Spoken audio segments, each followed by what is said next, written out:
Are we gonna talk about it in the meeting when we talk to them? Hi, Jeff. Do we know her name? Hi, Mike. She's on there? Hi, Michelle. Sorry, we're. No, Oh, I didn't like see like her like dark. So it's She's not. in the boardroom, the old boardroom. Yeah. No, she's gonna do Yeah, we need a new picture. You should take another picture. the video, and then the audio will be on. I keep wanting to like go like touch the screen. Who did this? I don't know, I love think it though. Aaliyah did. Thank you, Aaliyah. Thank you. Happy Halloween. Community member who donated. Oh, these yours, thank you. It's actually really came in and gave us a giant Costco bag, but we're gonna do this. Oh, that's what this Because of that glass.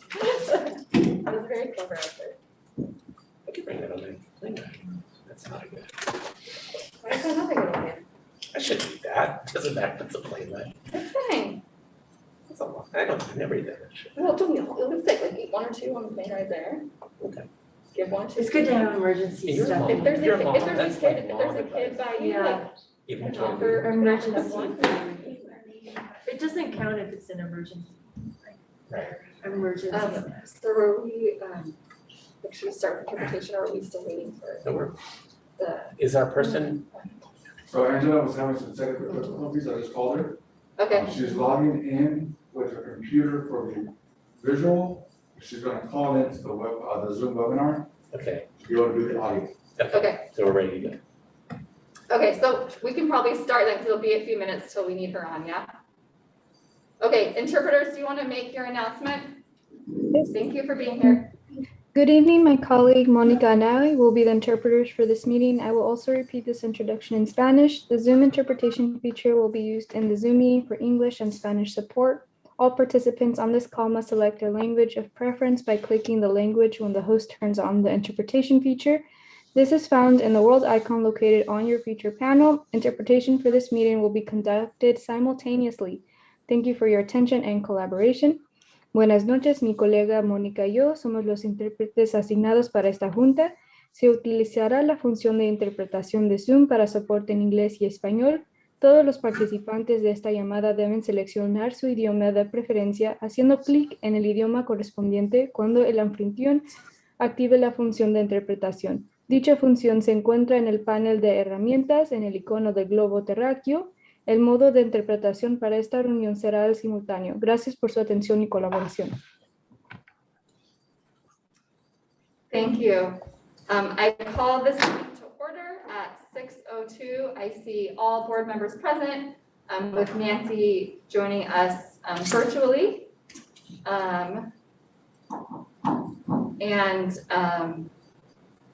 We're gonna flag salute, or let's pause that. We'll do that at our next meeting, the flag salute. Just roll call. Oh, sorry, I'm on the wrong. Yeah. Thank you. Or you have it up? Yeah, just as roll call. Okay, thanks. I was like, everyone apologize, I was on the 7 o'clock meeting agenda. We are now on to item 2, approval of tonight's agenda. Board, is there a motion? I move approval of tonight's agenda. Second. And I don't see any in-person public comment. If there's anyone who wishes to comment on the approval of the agenda, please use the raise hand feature now. And not seeing any, all those in favor, please say aye. Aye. Aye. Chair votes aye, and with that, the motion passes. We are now on to item 3, the public hearing.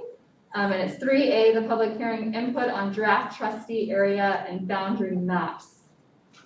And do we have her on yet? I know she was having some technical difficulties.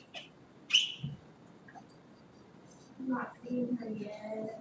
Let me resend the link to her. Okay, and then maybe what we can do is,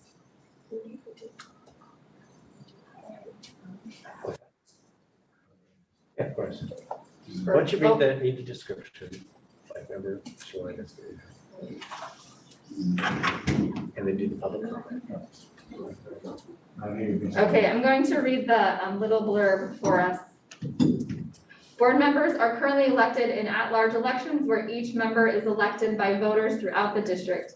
The California Voting Rights Act prohibits the use of at-large elections in certain circumstances. by trustee area elections in which members are elected by voters in geographical subdivisions of the jurisdiction are immune from challenge under the CVRA.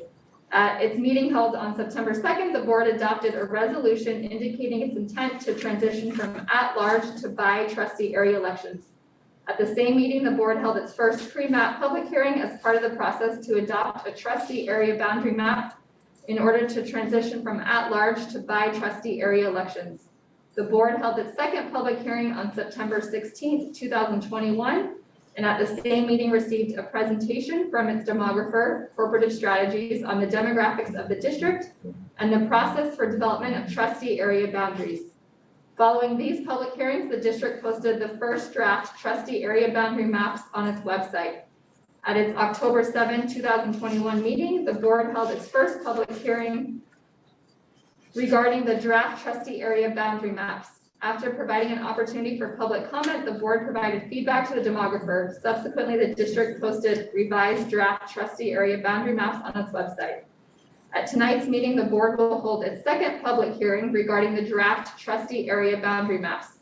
During this hearing, the public is again asked to provide input regarding the composition of trustee area boundaries.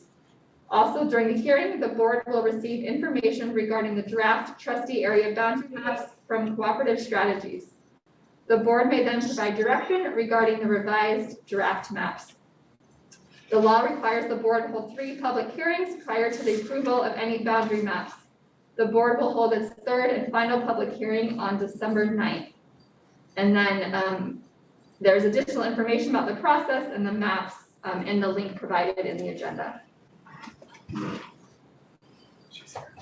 And all right. Angela, we see you. Hopefully we have audio as well. Yes, can you hear me? Yes. Okay, perfect. Okay, so do you have the presentation up? I can't see it from my side.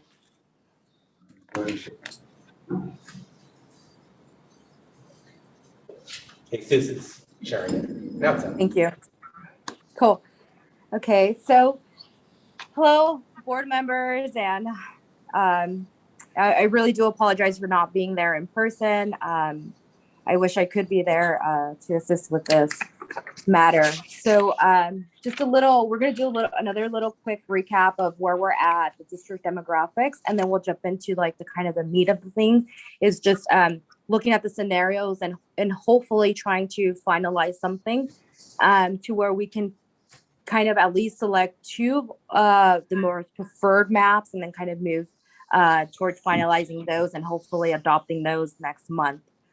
So today is the second public hearing on trustee area scenarios, and December 9th would be the third public hearing on trustee area scenarios, followed by the board selection of the trustee area map. If we move to the next slide. So just another recap, what are the considerations we're using for drawing up these scenarios? It's the first one is complying with the CVRA, which is keeping each area providing each area an equal amount of inhabitants. The next one is complying with the Federal Voting Rights Act. That means no cracking or packing, so not separating communities of interest. The third one is keeping the areas compact and contiguous as much as possible. So like no kind of like selecting different areas or like prongs to pull demographics from other areas. And respect communities of interest as much as possible. So in these scenarios, what we're going to see is what was considered was the elementary school boundaries and population variances, while also going with the CVAP and respecting incumbency when possible. So we move on to the next slide. Again, another recap of the 2020 census data. This is the total population. And again, we use the total population to divide it equally amongst each trustee area. And then that allows us a 10% variance. So that means that we take the overall population within the school district bounds, we divide that by the amount of trustee members, and then we get that desired amount per trustee area. Once that's identified, then once it's all split up, we take the most populated and the least populated trustee area, and we subtract it and divide it by the ideal population size, and then that gives us the variance. So if we move to the next slide, here is the citizen voting age population estimates. So again, citizen voting age population estimates, or CVAP, it gives us a better measure to understand who's actually voting in these elections, and assist with not splitting communities of interest or impairing protected class voters from electing a candidate of their choice. So this is the Asian population, which is the largest protected class within the school district boundaries. So their total population is,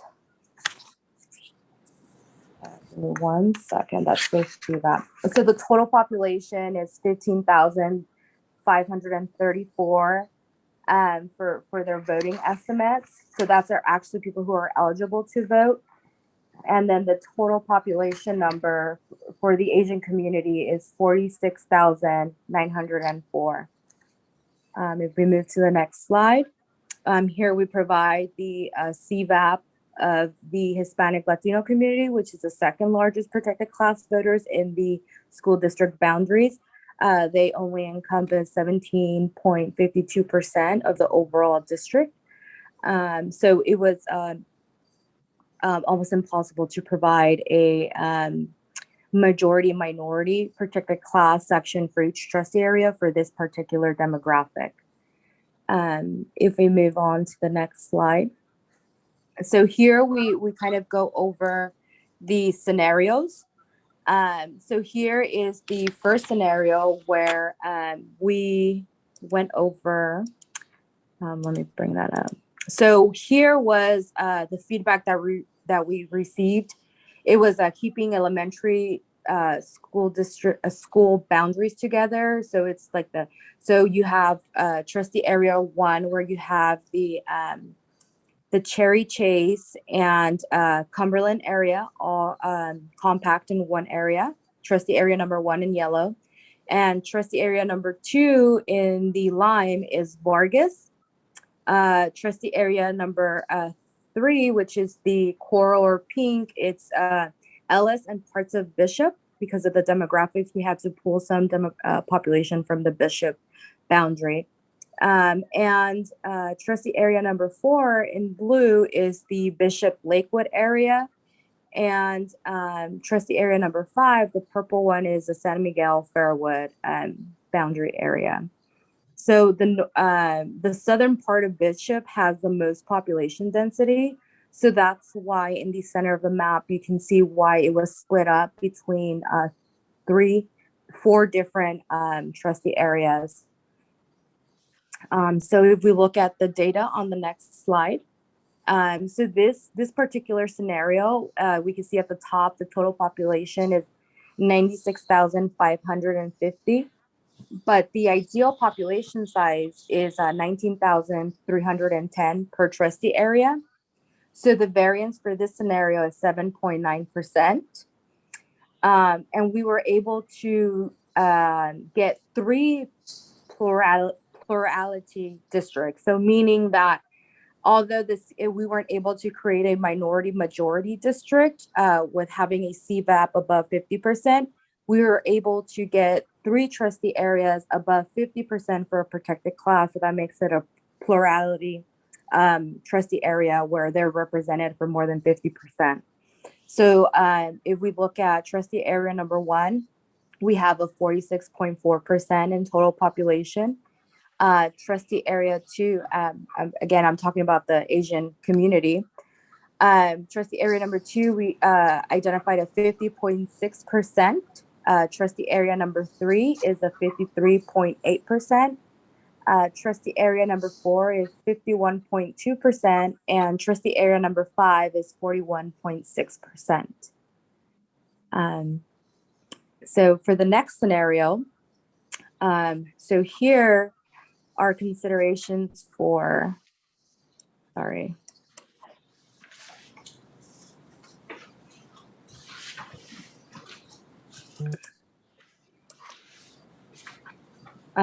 So the considerations here was respecting incumbency.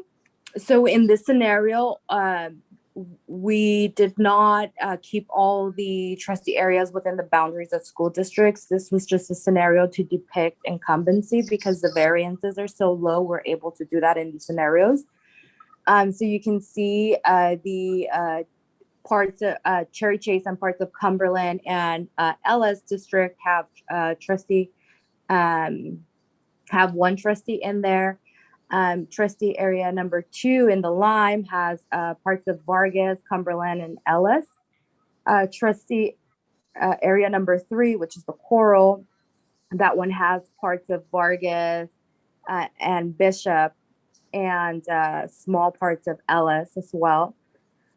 Trustee area number 4, which is the blue one, has parts of San Miguel and Ellis.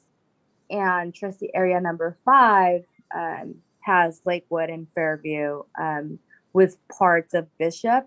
So if we look at the census blocks in that particular area where the school is divided, the census blocks, the way that they're divided, go over the school district boundaries. So if we do only consider the school district boundaries, a little portion of the purple or a little portion of the Coral is going to go into either side because of just how the census block was developed. So if you look at the data on the next slide, this, again, the ideal population size is 19,310 per trustee area. And the variance for this scenario is 6.8%. And here we were only able to create one plural district, meaning that more than 50% of a protected class and total population is above 50%. And if we go to the next slide, we look at scenario 3. And here, this particular scenario, try to just, this was feedback that was at the last board meeting as well, where we try to keep that divider on the Bishop San Miguel area, where we try to keep the Cherry Chase and Cumberland area as one, try to keep the Vargas school boundary as one. But because of the lack of population density within the Vargas area, again, it had to pull a little bit from the Bishop school boundary. And then Ellis, again, of course, they had to again pull from the Bishop area, and the Lakewood Fairview area was maintained in the trustee area number 5. However, if you do see where the blue section, trustee member Nancy, so they will be part of the blue portion, just again because of the way that the census blocks are cut up in just that particular area. Either you pull it at that census block, since it's so big, either you pull it to the purple side or you pull it to the blue side, which is trustee area 4 and trustee area 5. Here you do have 2 incumbents in one area, and that is trustee area number 3. And then that leaves trustee area number 5 open. And we did receive some feedback from the posted maps earlier this week. So I went ahead and created a scenario 2A just as a discussion topic. Before we talk about that, we'll talk about the variance here. So keeping those sections divided, this gives us a variance of 8.4%.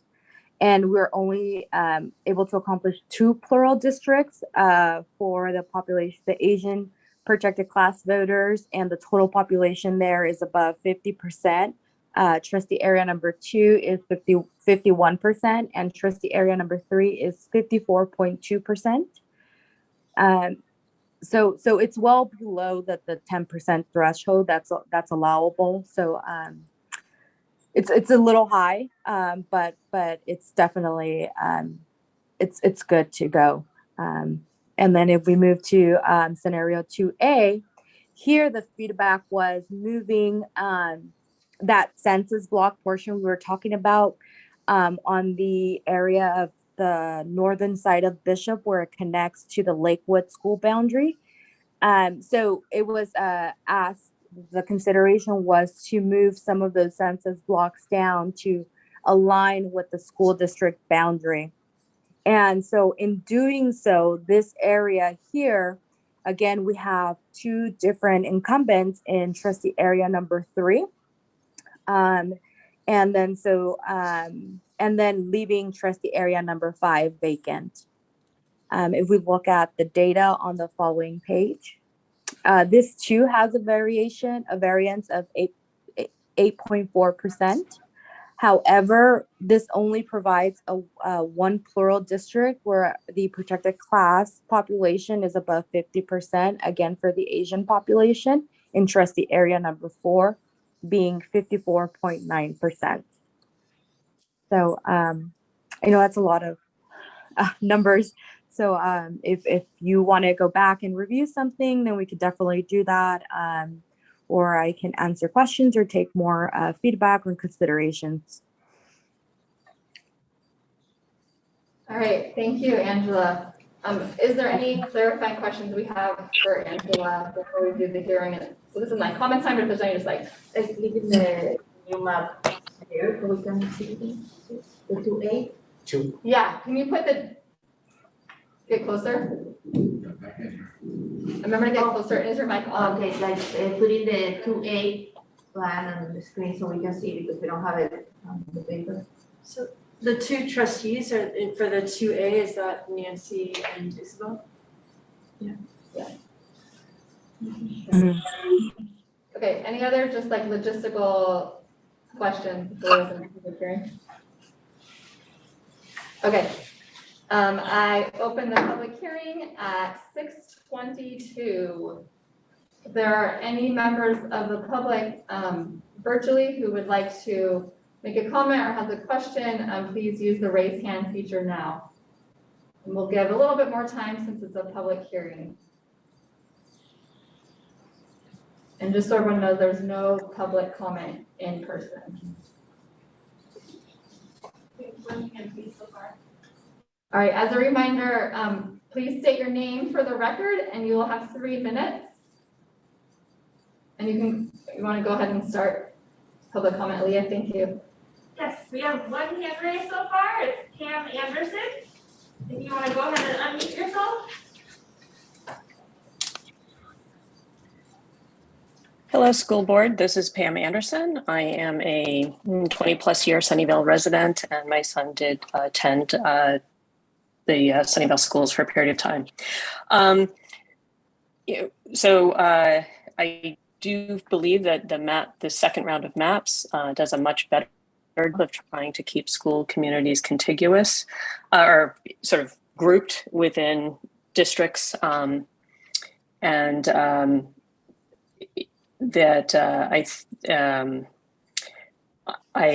personally believe that the strongest map is map number 3, because it splits schools to the least degree. I will also just voice my general concern that on something this important, I would really like to see more public input. And so I urge the board members to make these maps as public as possible, both within the school community, but also to the non-school constituents who are in all of these districts. Thank you.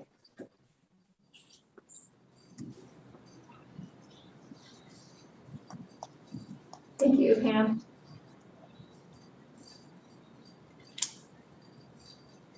We'll give just a little more time if there's anyone else who wishes to speak.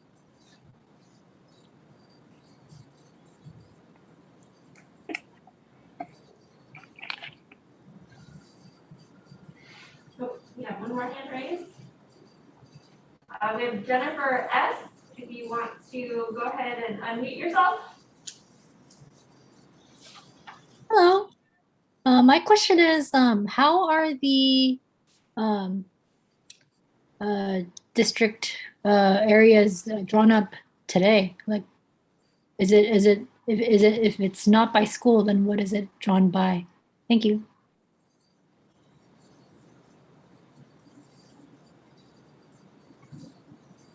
Thank you. We'll address questions and comments after the public hearing. All right, we'll give just another moment if there's anyone else who has comments.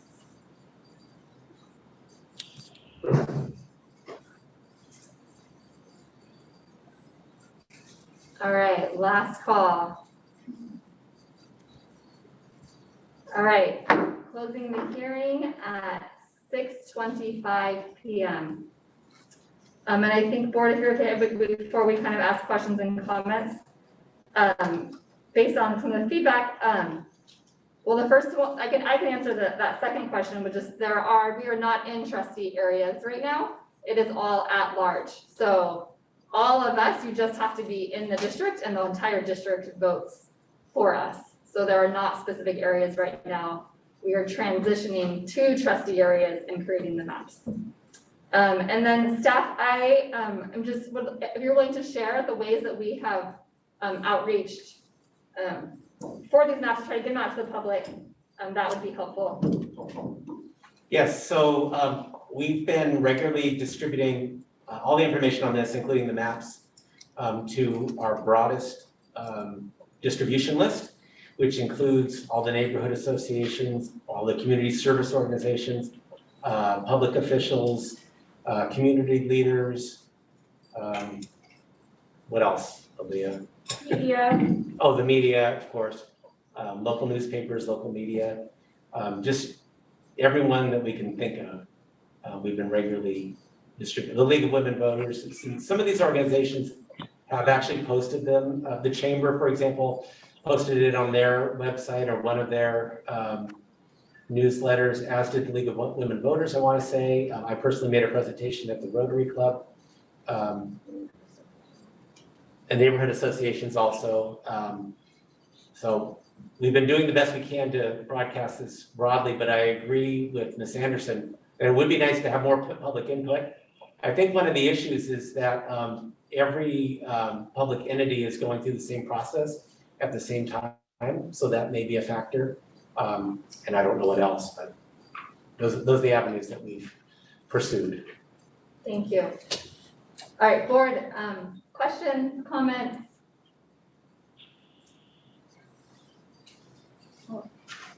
So like, you know, what Ms. Anderson brought up about preserving the school communities, I think it's just challenging because at the same time, there's the map where it keeps the school communities together. There's also something to be said where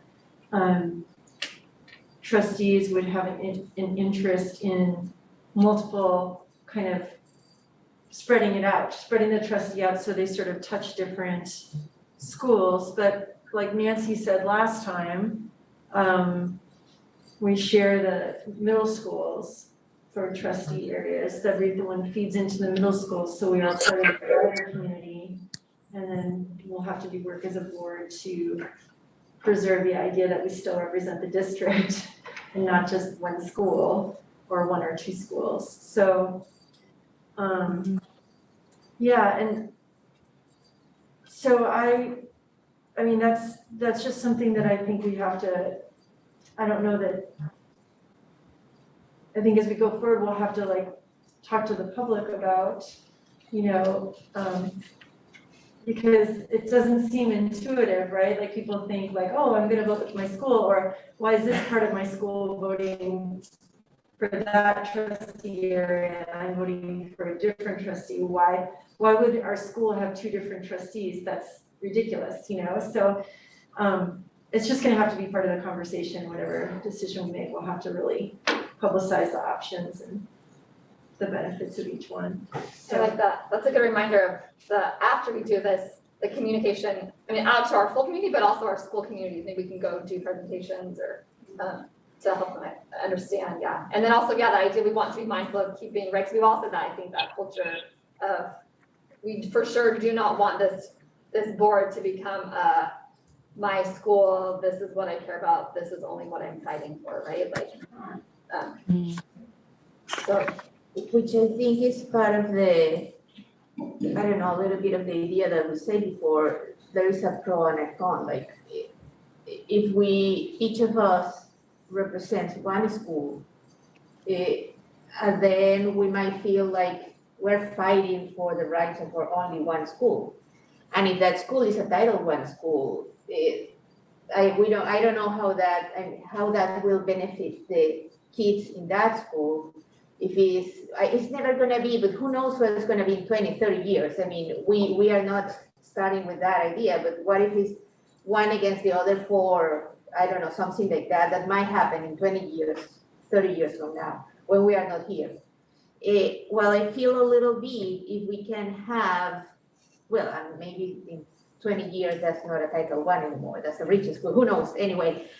But what I feel is that maybe if even the schools that have more socioeconomical issues have more than one person kind of, well, looking after them or representing them, you will have more advocates in the 3 schools that might be in more difficulties. So that might help actually having more than one representative for that particular area. I don't know, and still we are 5 people for 10 schools, well, 8 elementary schools, so everybody's gonna have to have more than one anyway, or should, well, depending on the geography. But I don't know, I kind of feel that it's not a bad thing that we have more than one person looking after one particular school. And after all, we are not, I don't know if about creating communities in these district areas. I mean, we already have the communities of the schools that are, well, hopefully getting together to help their school, even if the district is split into different representatives. But I don't know if the representative for that district is the one to make that community. The communities are already made by the school and the neighbors that attend the school and the kids that grow up in there, and not for the person that is represented, only for the person that is represented at the board. And if they have 2 people representing them and fighting for their rights as much as we can, it might be better than 1 or 3, or depending how it's a big area. That's my opinion. thanks, Isabel. This will be redrawn every 10 years, right? We'd have to Yeah, redraw it every 10 time the years. census, yeah. Yeah. Nancy, did you Well, have? you don't have to redraw every 10 years. It's you do the assessment every 10 years, and if your variance is over 10%, then yes, you do have to redistrict. But if the variance is still below 10%, then you can choose to continue to adopt the same map. Okay, so just like we to check in at every census to make sure we're still lined up. Yes. So that's the motivation to have a low variance, because there's gonna be less likelihood in the future that you'll exceed the 10%, I think. Mhm. Is that right, Angela?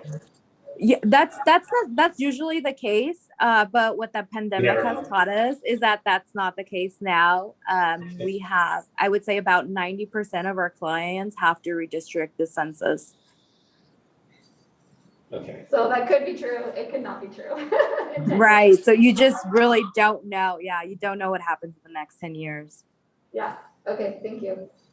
Mhm. I have a question, but Nancy wants to go. Okay, Nancy? We cannot hear you, Nancy. I think you might be muted. So I appreciate the additional 2A. Sorry that we don't have it visually in front of me. I didn't realize how little bits make big impacts. But what I would say is that when we're talking about this, I know that we're kind of centric on school sites, but there's 2 things I want to put out. We have schools that are schools of choice. So you might be going, even though it's a school community, you might not be geographically able to vote for the trustee that's covering that area. And so San Miguel as well as Fairwood are two examples that draw from a wide variety of families throughout the district. So I feel like that is already echoing the fact that you need to you need to really think about the whole, the needs of the whole district rather than necessarily focusing in on one particular school site. I would also like to see the maps have that overlay once again of the middle school, because we're all assuming that all of our families and all of our communities only have children in one school. And we know that some families have students who are in middle school and some families have students who are in elementary school. They're not all elementary school focused. So I would like to be able to see, because we have families moving in and out of our district, that those middle schools are represented in the larger boundary kind of overlay map for whatever last maps we're looking at, so that families who may not have had an affiliation with a elementary school will see that they are included. And once again, to change that paradigm that trustees are only representing one school. In fact, you're representing two schools. If you're looking at the elementary focus, you need to be mindful of that middle school overlay as well. So I think that that would be helpful in broadening the vision of what in people's minds of areas and responsibilities when they're running. I do like scenario 3 because it does speak a little bit more to schools and communities of shared interest, where there may be areas where work and play intersect as well. I think that that represents that particular community. But the question that I have is, to what extent are we going to be measured or evaluated about the capacity to serve our demographic communities of interest? Could you speak to that a little bit more? Because I think that would also help me be able to determine what might have added value. Do you have a specific scenario that you want me to, well, just in general? Well, I would say in general, because you're talking about how with the different maps, how different majority, minority groups were created, and some of the scenarios were able to create or populate more of these groups than others. And if we chose, if our preference and the community input was leading towards more of the school-centric focused community of interest, would we be evaluated or critiqued differently by someone else coming in and looking at these maps and saying, did we follow the intent of the law? So yeah, absolutely. So our first two major considerations, of course, is, again, if we go back to the considerations, is complying with the CVRA, the California Federal Voting Rights Act. And that's essentially why this whole process is happening, right? To make sure communities of interest and protected class voters have a voice and have the opportunity to elect someone of their choice. However, there's a huge discrepancy in the total population numbers of protected class voters versus the citizen voting age population, right? And those are the actual people who are eligible to vote. That means citizens over 18. Because there's that population density of the highest protected class voters, in this case being the Asian community, because they're spread out throughout the whole community. They're not like segregated or have like enclaves on certain areas of the district boundaries. It does not make it possible to create those minority majority districts that the CVAP usually likes to see. But they totally understand that that was considered, and you can see that in multiple scenarios where we try to balance those CVAP and total population in those protected class voters. So they range from like 30% to like 50%, or they kind of lower from like the 20 to the 40%, but each trustee area is getting their fair share amount of protected class voters. Okay. So if those demographics do grow, then that demographic does have the voice to elect someone of their choice. Okay. Yeah. All right then. Good statement. She said that well. Nancy, did you have more questions? No. Okay, Bridget, did you have? Well, Jeff, do you have anything first? So my question is, really, I mean, really for Michelle, like, do you know where you're going? You don't know where you're going. So, like, because right now, we don't know. Yeah. So, well, one thing, so this, right, this clearly, I think we all want to move forward on trustee areas, but I do just want to throw out one negative to this that I don't think any of us realize is this actually is hurting people who are renters. Because now, if you are not in a very small area, like if you have to move, which is happening to me, you then, right? So that's just an interesting, so I don't think we should change, like, we should still move forward with trustee areas, but I just want all of us to be aware of that, right? We hadn't thought about that piece, like we thought, oh, this will help more people, which I think it still could, right? Because they're smaller areas, but that's just an interesting piece that plays into this now, right? Is people who are renters now have a much harder time to be on the board because if they have to move, if they move out of their small area, they no longer on the board. So I just want to throw that out for us to all be aware of and just, right? Like with everything we do, there's pros and cons, right? And that's just one of the cons. I'm not saying we shouldn't do it, but I just want us to be aware of that. So that was my main thing. I think I like scenario 3 the most of all the different scenarios that have been shown.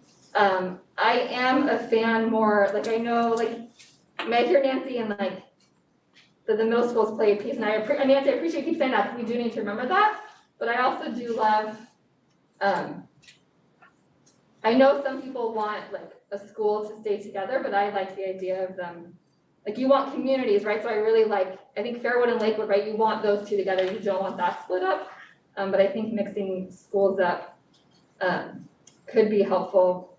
So again, right, I have no clue where I'm going to end up long-term. For the short term, we're probably going to be over by Las Palmas, and that could turn into a long-term, but that is not unknown, that is not like known, right? Like I won't know for a while. So that's a piece, like if we want to try to, but again, it's not for sure, right? I can't say I'm for sure there, so we for sure would be respecting incumbency if we adjusted it slightly. Well, where is it? So the Las Palmas area, so if you're looking at, I mean, I'm on scenario 3. So like, if you were to cut, like if you were to split sections, Remington and Hollenbeck, I think would be, like those are good, those are like big streets, like that essentially, that's Las Palmas neighborhood, like that's where I grew up. That is a neighborhood that you'd want to like keep together. So that potentially could move to Coral, and then you could take some of the Coral, like maybe that Ellis section that's left of Sunnyvale Avenue could go to the other group. Again, I don't know, like for sure the CVRA stuff is more important, right? For sure. That's one suggestion I have. Jeff, do you have any questions or comments?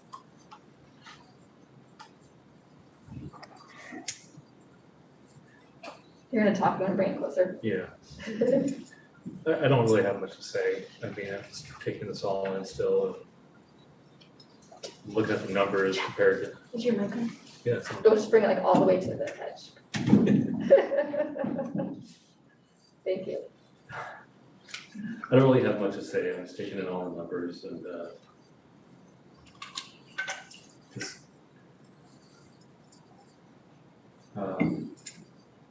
I mean, to be honest, the news that we were talking about, that's kind of throwing me off a little bit too. So if I were to lean towards something, though, it would be right now scenario 3. It just looks just to kind of address the whole, I've said this before, you know, maybe I'm a little more optimistic. I don't really know if board members came on the board, I don't think they would be so school-centric. As part of, I think that just really increases the need for the board developments for the agreements, you know, that we have and the education, CSBA and all that. It's just, I mean, it really is, I think most people I've met on the board, they don't even have Sunnyvale focus. They're still advocating for students, right? And I think this will, I mean, like I said, everybody we've met, I feel like that's what we do. And I think that spirit will carry on. You know, there might be some issues where we get a little school-centric, you know, or I guess community-centric, I guess you could say. We do have some microcosms that are important. But I think those will be healthy conversations that maybe needed to be had a little more often.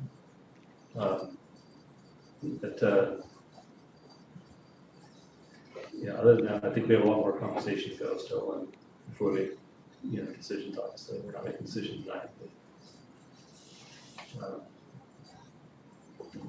Yeah, I mean, the record is something I didn't anticipate. It's one of those things I guess you don't run into until you encounter it, right? Yeah, it hadn't crossed my mind. So would it be possible to do another scenario with the Las Palmas neighborhood in the Coral in trustee area 3? Because it's contiguous to trustee area 3. So is there not a current scenario that does keep that Las Palmas area and the board president in the area? No. It's pretty. Okay. It's, you know, it's funny, it's got the little kind of curve on the bottom left of Ellis. It looks like it's the big chunk next to it. So, sorry, I can't show you. Yeah, so the boundary is El Camino at the top, then Matilda curves and then turns into, I mean, it doesn't say on here, but then that turns into Sunnyvale Saratoga Road, when Matilda and Sunnyvale combine. And then it goes down to Remington, and then you'll go left on Remington. And then when you hit Hollenbeck, you go back up. Okay, yeah, if you can send me the address, I can run some scenarios. I think the goal for today, right, being that the next public hearing and absolutely no rush to the board and the school district to make a decision. But I think the goal today is to kind of identify at minimum 2 scenarios. And if we need to make any adjustments to those, do so where we bring those adjustments at the next meeting, and then with the expectation that something would be approved at the next meeting. However, if that does not happen, we can definitely prolong this and move it till January. But I'm not sure if that's what the board is looking for. Well, I would definitely like a scenario where I'm not in the same trustee area as Michelle. You know, because we're both potentially, like if it works, if it doesn't work, then that's okay. But if it's all things being equal, like same with the one where it's the 2 trustees where it's Nancy and Isabel in the same area. I mean, I like, in general, even if I moved away tomorrow and Michelle, moved to somewhere, on the other side of town, we should still be looking at it, what's good for the community. So I appreciate that, but I just think it'd be good to have one that was an option. That's all I'm saying. Okay. So, so would the suggestion be on to make that adjustment on scenario 3 How and does provide everyone like feel a about, 3A? how does everyone feel about that? Would they prefer something else? But it's Actually, 3A, actually, I like the 3 from last week better than the 3 from this week. the 3 from last time. Yeah. But yeah, now I think if we do that change, then we need to start from 0 because it's very different. So the 3 from last time does split Lakewood, Fairwood. You're okay with that? Well, but still in the map, Lakewood is inside the blue. Where Lakewood actually is. So, in number 3 last week, I think. Or number 3 last week, okay. That's Lawrence. Fairwood is still there in the blue. It's just that the less dense areas, with purple, is in the purple. But the more dense areas where the school actually is right there on the blue.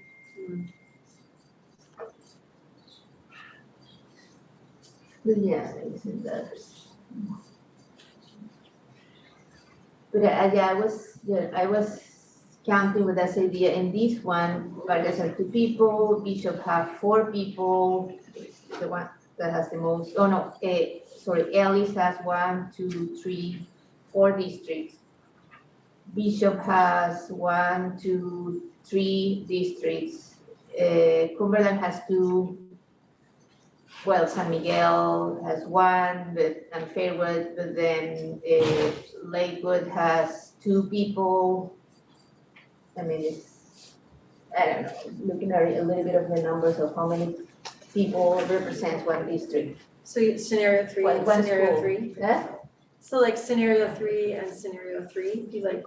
Yeah, from I'm looking at how many, Yeah. I don't know how many districts are in one school. I kind of like that fact in particular. But yes, and I think that if we're gonna do that change, which is a very important change, then why not just, bring a new map then? Next week. We can do that. Now, is there a least favorite where you're like, this is not gonna work? So then maybe the new scenario can replace that next time we meet? From this week's one, you mean? Yes. There wasn't that much included. I don't like the one. Where is it? It's got. Well, I didn't like 2A. I didn't like 2A. But.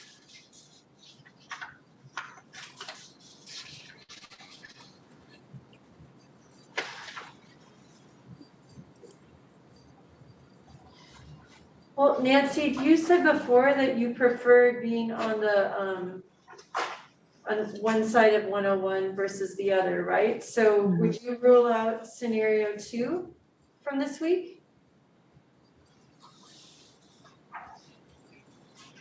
Oh, you're muted, sorry.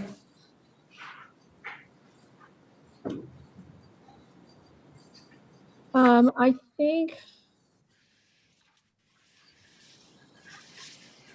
Because that's like the city one where it has you across 101. right.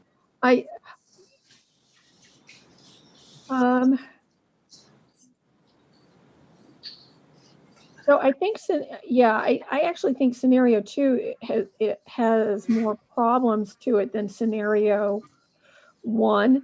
At least with scenario 1, even though I'm on both sides, there's more people. It was just that there was just a small,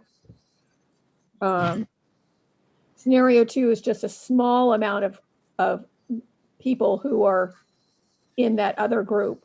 But having more of a neighborhood concept in scenario 1, it has a larger affinity group. For those who are on the other side of 101 that would be going with Yeah, trust- 1 and 3.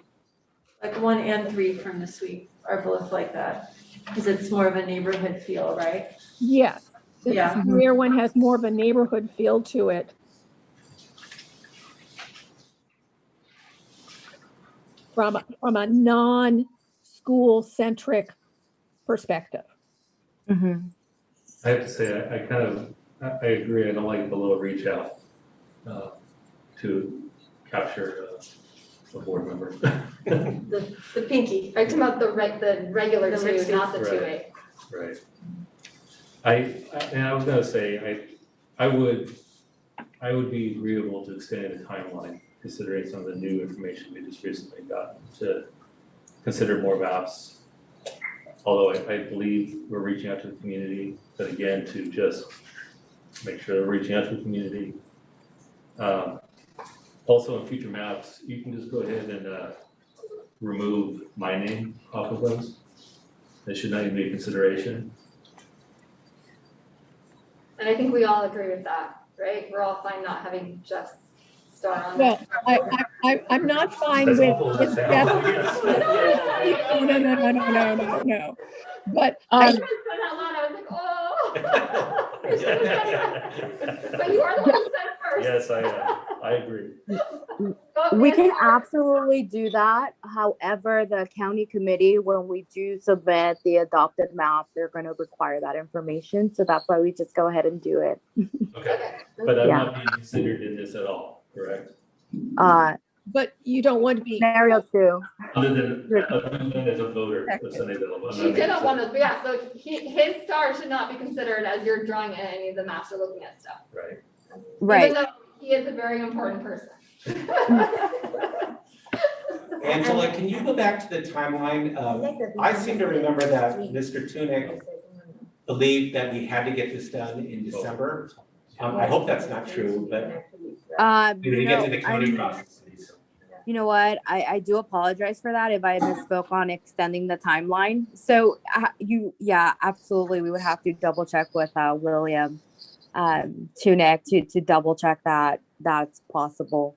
Some districts that are not that don't have very strong demand letters or potential lawsuits for their trustee areas, they're able to do that. But just others are not. So I apologize if I misspoke on that. I thought it was a working back for the election. It's not? What, did we get a letter? No, it's both. Yeah, there are things that have to happen in the spring, so it's kind of working back. Yeah, it has to be within okay, so the 2 pre-maps have to be within 30 days of each other.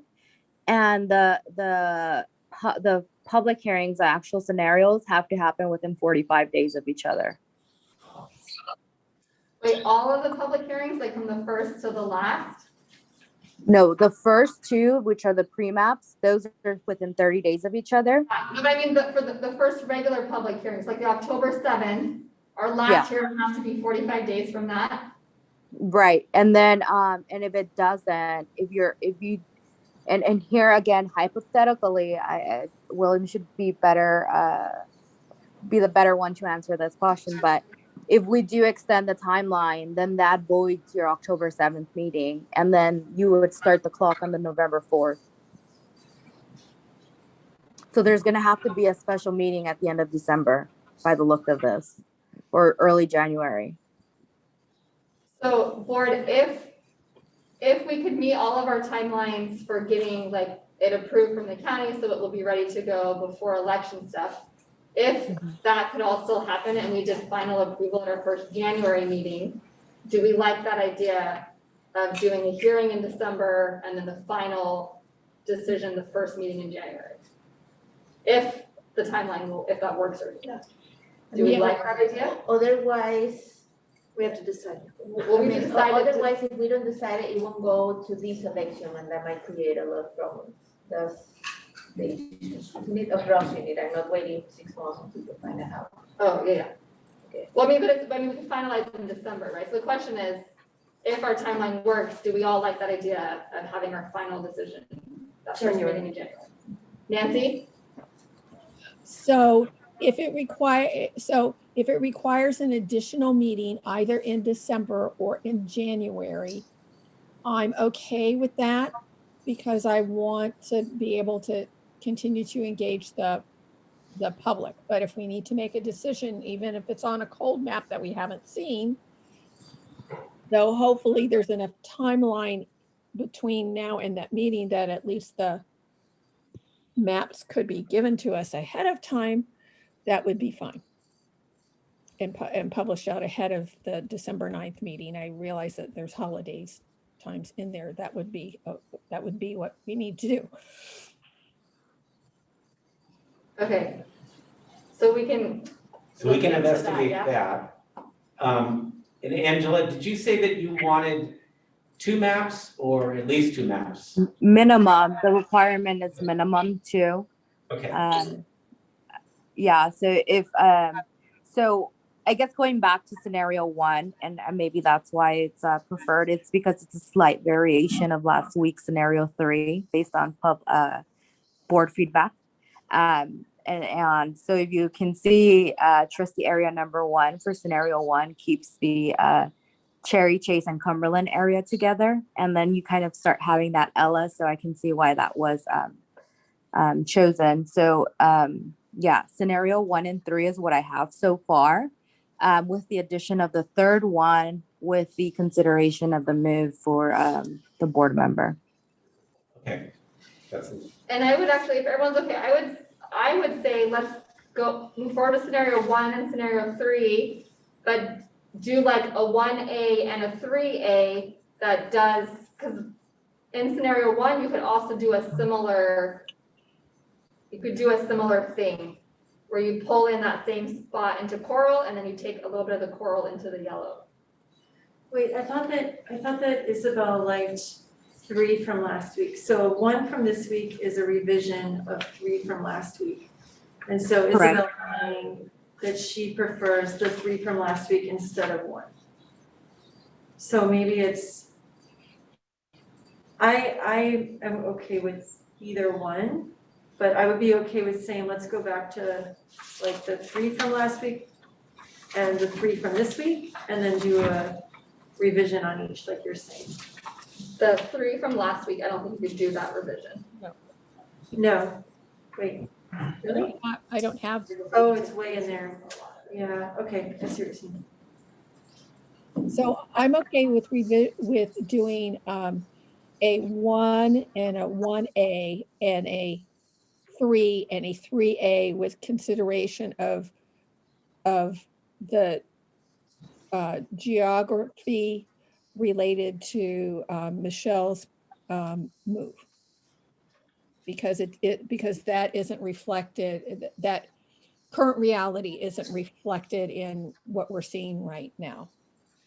Isabel, I think if that A scenario is gonna move that middle part of the map around. And I think it might achieve what you're talking about.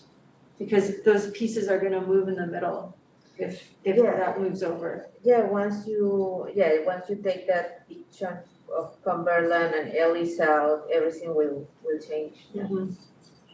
Because then some of the one that's mostly Ellis would get like a chunk of the Cumberland, and the one that's Cumberland Cherry Chase, that would get a chunk of yellow, or a chunk of Vargas probably. Ellis and Bishop, actually, Ellis and Bishop, I think. So, yeah, okay, so 1 and 3 from this week with a 1A and 3A. Mhm. Does that work? Good. Isabel, do you have a thought? And also, Isabel, I'm curious, like, you probably said it and I just lots going through my head. The 3 from last week, why are you liking that one more than the 1 from this week? Well, it's, Or not last week, but last meeting. sorry, and the one from this week, sorry. Well, because, I don't know, let's see, Bishop 1, 2, 3. Well, in this one, again, we have, Vargas has one representative, Bishop, well, it does have 3 over here. Lakewood only have 1. Well, no, actually. Are you talking about Lakewood is in scenario, this are you talking about area. scenario one from this In week? in the one from this week. Okay, so Vargas has 2. The Mm, yellow has a little bit of Vargas. No, oh, It's a okay. small section, but there's a little bit of Vargas in the yellow. Okay, I mean, Cumberland has 1, okay, but in some of them Cumberland has 2. I don't know, maybe that's the school that may not need that many. Ellis has 1 or 2. I mean, I think the other one had more variety. There is even Ellis has like 4 people, 4. Most of the board is on Ellis, most of the board is on Bishop. 4 people on Bishop, 4 people on Ellis.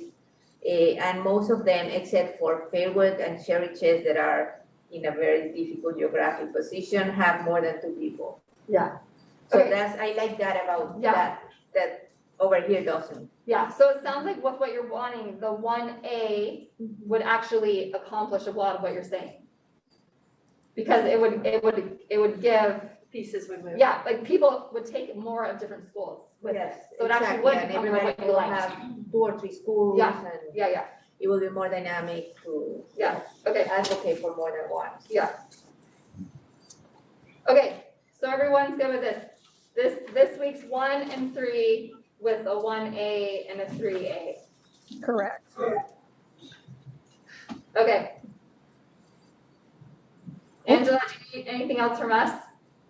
No, just your updated, the updated address, and I should have those map scenarios to you early next week, and you can revise them and consider, and then just get back to me if with William Tunick if we can keep the same timeline or not. Okay, sounds good. Can so when we're saying an extra meeting, end of December, we're on recess, so we probably would not do it over the During the, recess, during the right? holiday break. Yeah, Yeah. so like just to reassure staff, we would not be pulling people in, it would be on either side of the break. Yeah, it would either be the following week or that first week back in January. Okay. Yeah, okay. And Anything else? it would just be a special meeting as opposed to the combined formats that we're doing now. We actually have a study session meeting, a special meeting, what do we call it? Board Governance Development Meeting, the first week of January. So we might be able to attach it to that date. If that works. Okay. Yeah. All right, I think we're good, yeah? All right, thank you, everybody. Thank you. I'll see you at the next meeting. Thank you, Angela. Bye. Have a good night. Thank you, good night. All right, our next meeting will be starting momentarily. Do we want to do a break or are we ready to jump in? Do we want like a 3-minute break? Okay, so I will close this meeting at 7:08. We'll try to do just a quick, like 2 or 3 minute break and then we will start up. For those who are waiting, thank you for your patience. Be so nice if we could, I know we're looking at it that way, but when we talk, it'd be like nice if we were in at a table or something. Oh. You know, we have the table set up in the middle of the room.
You're muted. Oh, say it again. Interpreter, if you could make the announcement, that would be great. Oh, I never stopped it. My apologies. One moment. I apologize. I apologize. My apologies. Mm, All right, you can start the announcement now, I think. yeah, I apologize. One moment. I'm just going to pull it up. Yep, no worries.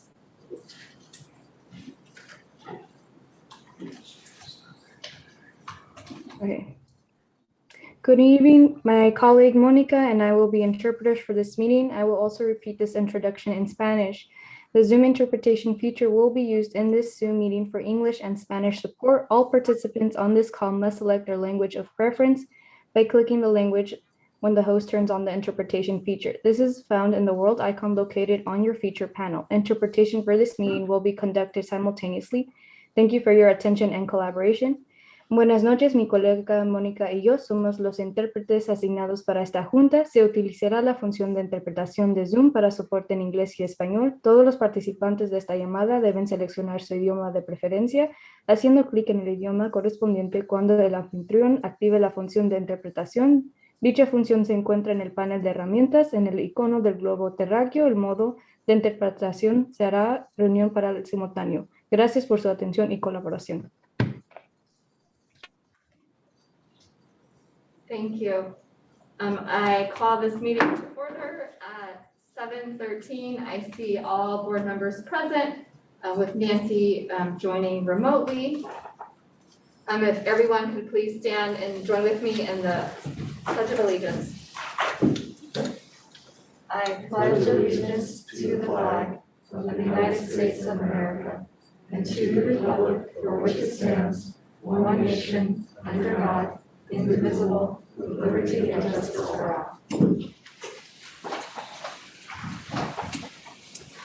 All right, we are now on to item 2, approval of tonight's agenda. Board, is there a motion? I move to approve tonight's agenda. I'll second. If there's any members of the public who wish to speak on this item, please use the raise hand feature.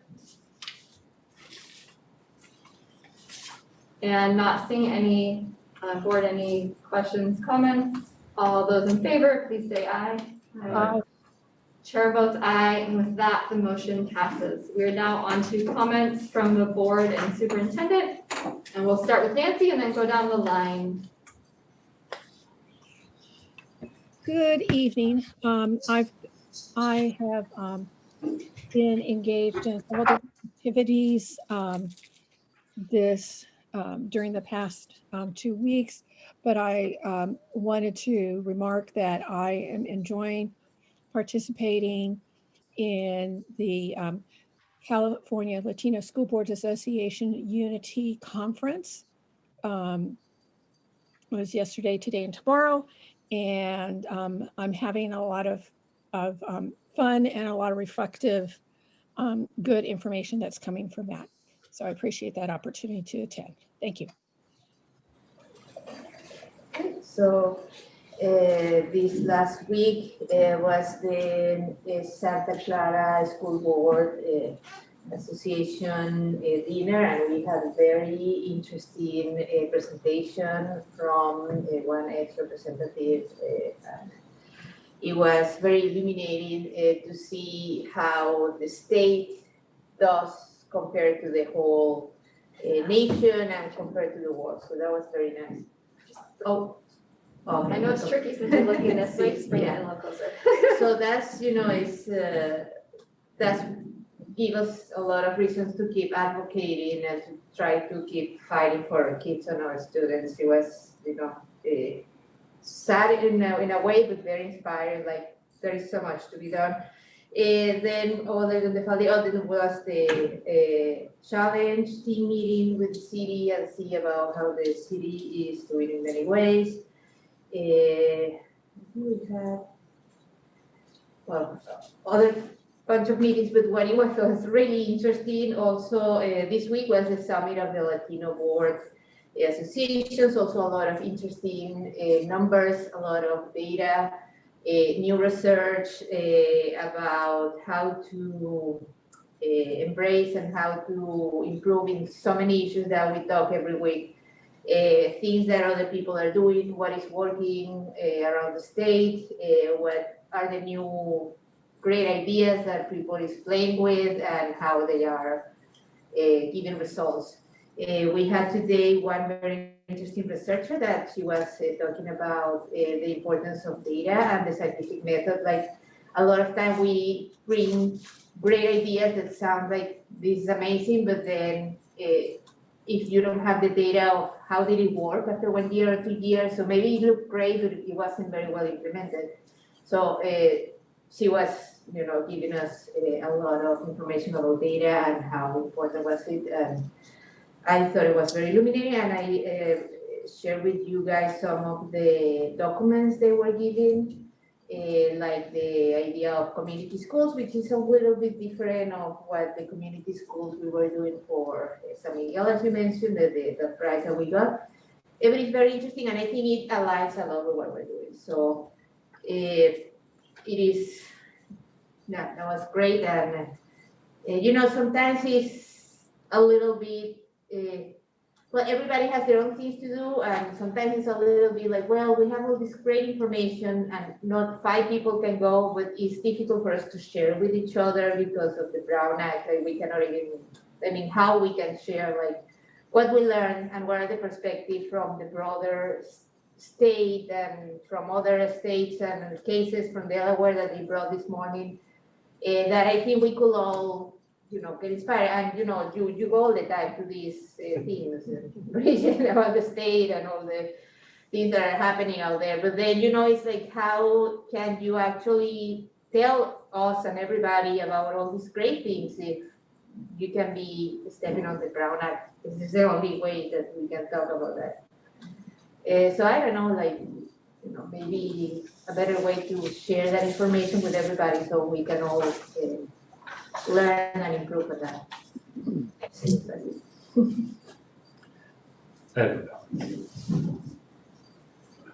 Okay, so I sent in my my activities, but I did really enjoy the fall dinner with Ted Lempert and all the information, the slides that he provided, and I think Bonnie Mace forwarded them out to everybody. So he was very inspiring, had lots of data.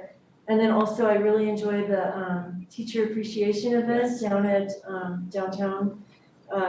And it was just very inspiring and very positive. And our teacher of the year was honored there, so that was great. And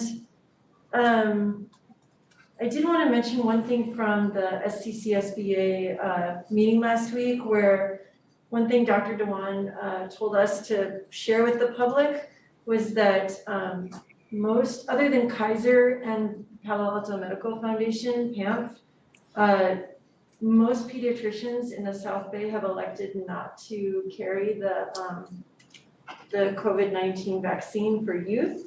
So but there's plenty of vaccine and there's plenty of vaccine sites. And so if people go to their pediatrician and they hear that their pediatrician does not have the vaccine, there's plenty of vaccine. Hopefully their pediatrician will refer them to the county site where they can get an appointment pretty easily, I think. And there's plenty of vaccine for adults too if they haven't been vaccinated. So that's just for public information. I know we're telling people to check with their pediatricians and hopefully that's all going well. But she was very concerned that people would say, oh, my pediatrician doesn't carry it, so maybe there isn't any. So don't be dissuaded, persevere. So that's it. I'll just add on to that. I scheduled, because I got 2 under 12, so I just scheduled yesterday I scheduled for Saturday over the county fairgrounds. So and I know a friend scheduled in Morgan Hill and went just yesterday down to Morgan Hill and had her kids get their shots. So yeah, I can just like echo that they are available because we booked ours and I have had friends already get them. Various meetings and webinars, like always. I all the times I'd forgotten that we had just done that dinner. It was so great to be in person. Like, it's been nice when we came back here, but this is the only in-person thing that we've really been doing. And so it was so great to get together with the other board members, and Bridget's the one who organized this, so good job, Bridget. But it was great, right? We got to do our eating outside and then inside. And I was reminded when you were talking about him. So the speaker, he was former, he said he did it right. He went state assembly and then went to county supervisor, and then his pinnacle was on the school board. So I thought that was great.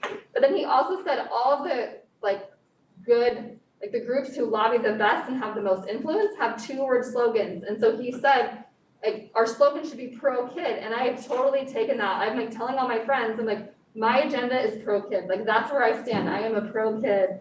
So when you said that, I thought about that. I was like, oh yeah. I was gonna share something, I'll share really fast. So it's just fun, like 3rd grade is when the kids, usually learn about their government and local government and advocating. And so all the 3rd graders at Ellis had a virtual visit from the city council member, Alyssa. And my son usually can't remember names, but the other day he came home and I didn't even ask him, he just started talking about it. He's like, do you know Alyssa? And I'm like, I do actually. And he's like, she came and spoke to us. And so the fact that he remembered her name and loved her just made me really happy that she did. I haven't texted her yet, so I need to text her and tell her thank you. But she also then asked the kids, they all put in the chat the things that like what do you want us to change, or what do you want us to do? And I think he said he wants to ban like all tobacco in the city. So yeah, that was just a fun personal thing, but it does connect to what's going on in our schools. And then the last piece I just wanted to share is related to applying for delegate assembly. So if there are any of the board members on our board who are interested in applying, let Mike know, and so that we can put a nomination for that application, because you have to be nominated to apply on one of our future upcoming agendas. And I just realized I was talking fast. Sorry, interpreters. That happens when I get excited. Dr. Gallagher. Okay, so regarding vaccinations for 5 to 11-year-olds, we actually have a meeting tomorrow with the county. The purpose of that is to identify vaccination sites within our school district, so that's exciting. And of course, we don't have the details just yet because we haven't had the meeting yet. But once we have them, we'll of course push that out to the public. Also, we know that there's a great interest among parents really to get back on campus and volunteering.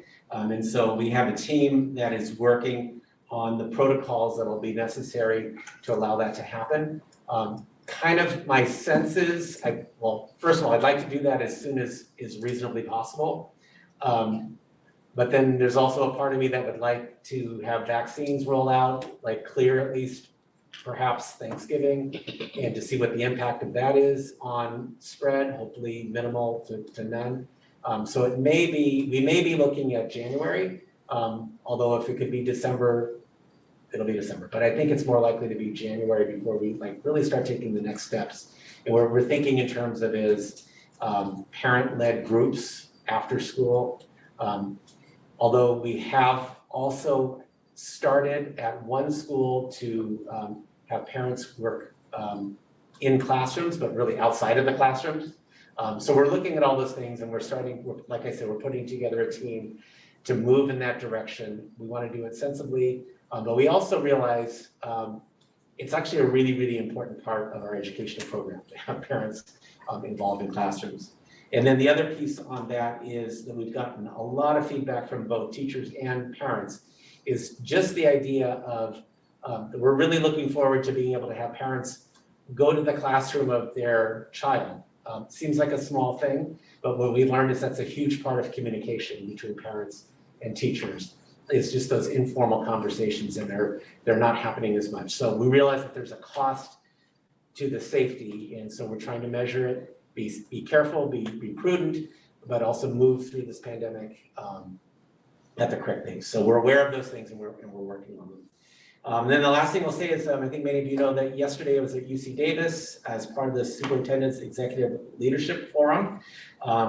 And the book that we were reading for yesterday's session is called The Governance Core, and I really highly recommend it. It's written by Davis Campbell, who's one of the founders of the Masters in Governance series.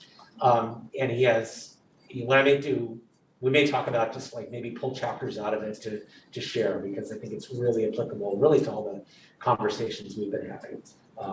So that was exciting. The next one is about supporting principals to get the best from their teachers. And I could go on and on, but like, let's just talk about the governance core for now. And so, okay. Thanks. Thank you. And I realized I also forgot to say happy Diwali. Our neighbor brought over some yummy goodies and some candles for us. It was wonderful. Okay. Yes, a few days ago for that as well. We are now on to item 4, comments from the Sunnyvale Education Association. If there is an official representative who wishes to speak, please use the raise hand feature. And not seeing any. Item 5, comments from the California School Employees Association. There's an official representative. All right, not seeing any. We are on to item 6, comments from the public. This portion of the agenda provides an opportunity for members of the public to directly address the governing board on any item of interest to the public. However, provisions of the Brown Act preclude any action being taken on any item not appearing on the posted agenda. Time limits allocated to public testimony are 3 minutes per person and 20 minutes for public comments. Speakers are asked to give their name and affiliation so that an accurate record is reflected in the minutes. And per our board bylaw 9323, the board shall not prohibit public criticism of its policies, procedures, programs, services, acts, or omissions. During public comment, we encourage speakers to discuss issues with civility, to treat people whose opinions differ from their own with respect, and to focus on ideas, policies, and values. We have one in-person speaker. That's Eric, and while Eric's coming up, if there's any members of the public who wish to speak on non-agendized items, you can get your raised hands now, and we will get to you after our in-person. And Eric, so you have 3 minutes as a reminder, and the timer's over there for your reference. Over where? It'll be right there on the screen. Oh, got it. Okay, perfect. All right, so my name is Eric Kropp from Sunnyvale Parents for Healthy Schools, and I'm here today to ask that the Sunnyvale School Board, at the earliest possible date, put in place a policy that will require vaccination against COVID-19 for all students age 5 and up. There is no requirement that we wait until a vaccine has been fully FDA approved in order to impose a vaccine requirement.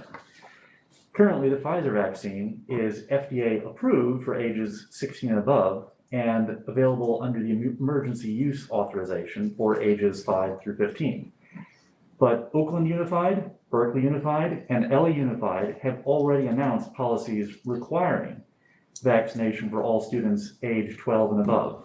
So clearly there is no legal prohibition against requiring vaccination for a vaccine which is available under the emergency use authorization. I put my money where my mouth is. This is my son, Leo, and getting his second shot as part of the vaccine clinical trial, in the Pfizer trial. And here is my then 15-month-old daughter, Eloise, who has just gotten her shot as part of the Pfizer vaccine clinical trial. I'm not asking that other families do what my family has done, which is volunteer our children to participate in a clinical trial to prove that these vaccines are safe and effective. We've done that. Now, I'm just asking that now that the FDA has spoken and that we have proven in a clinical trial that the Pfizer vaccine is safe and effective for all children age 5 and above, let's move on and make this vaccine mandatory for in-person attendance at school, just like all of the other vaccines we have for preventable childhood illnesses. This vaccine is safe, it is proven, is effective. The side effects are very mild, and it prevents much more serious consequences for children, including multi-system inflammatory syndrome in children, long COVID in children, and even fatalities. Also, I ask that when this policy is enacted, that there be no personal belief exemption and no religious exemption. The dean of the Berkeley School of Law has already stated that there is no legal requirement that religious exemptions be allowed in vaccine mandates. And no major religion prohibits the use of vaccinations, even Christian Science. Also, no personal belief exemptions either. The COVID-19 virus does not recognize personal beliefs or religions or nonsensical exemptions. Thank you very much. Thank you. Are there any virtual comments? All right, thank you. We are now on to the presentation, so wait, am I on the wrong? Sorry, the one on there is on the wrong. I was about to look at it, I was like, that's not right. It is the report on Sunnyvale Middle School. Good Welcome. evening. Oh, good evening. Thank you so much for allowing us to present to you tonight some of the things that we are doing at Sunnyvale Middle School. Great. So I'd like to start off with some data, some background information about our school. It was recently told to me that Sunnyvale Middle School is actually the most diverse school in our county, and that it actually represents our county very well in our ethnic background, in our language background, and just with our different types of students. One thing I want to highlight that I am very proud of is our student population. About half of our students, 50% of our students are multilingual, which is great. And it's an asset that we really want to build upon within our students. And so that's something that we really think about and we talk about when we are doing our planning at a school. Some other data points. I know you've already looked at the ethnic breakdown, so I'm not going to go into those details. Some academic data. I also know that you have had a chance to look at some of this data, so I'm not going to go into a whole bunch of detail, but I do want to share, there was a question about what's the grade range for some of these data points for math and for reading for the NWEA district benchmark test. And so I wanted just to share that from the first percentile that the students are testing at, with the 6th, 7th, and 8th, the first percentile is about first grade, middle of first grade and second grade, up to the 50th percentile, which is around 5th grade or so for our students. So our students who are scoring below the 50th percentile, the grade range is between anywhere from first grade to 5th grade. And then anything above 50th percentile is on grade level, and anything above 50th percentile is above grade level. And so if we look at that, our percent proficient that is at grade level or above is all students, is ranging around 60 to 70% for all students. But if we look at the EL breakdown, it is significantly lower, unfortunately. So with our reading data, it's pretty similar as well. However, there are some highlights to what we are doing and what our data does tell us. I know that there was a lot of fear that our students weren't learning during the pandemic, but based on this data, it does show that our students were learning and that they were learning math and they were learning reading, which is really great to hear. And one of the big things that our staff has really been focusing on is the whole child. And our staff has really been working on caring for the social emotional needs of the children as well as the academic needs. And during the past 17 months, we've really had to rely a lot on our families. And so there's really been a strong bond that the staff members have felt with the families because they've had to rely on them to help them be able to understand the students that they have. And so that's something we want to continue to build upon. And then one of the big highlights I think that our school has is that we've really been working on this equity work for about 7 years now. We started with first understanding, helping our staff understand that there is systemic racism in education and that there is marginalization of people. And then we started to look internally to understand what are our own biases and how do we perpetuate some of that bias or racism. And then understanding how we fit into a system and then trying to figure out how we can stop that system and stop the marginalization. And then this year, we've really been looking at how do we teach and be more culturally relevant to our students and really be more informed about the traumas that they may be experiencing and the different experiences that they have. Our data, however, does show us that there are some challenges. And just by looking at it, we know that we need to re-engage our students. There has been 17 months of being virtual that has been difficult for all of us.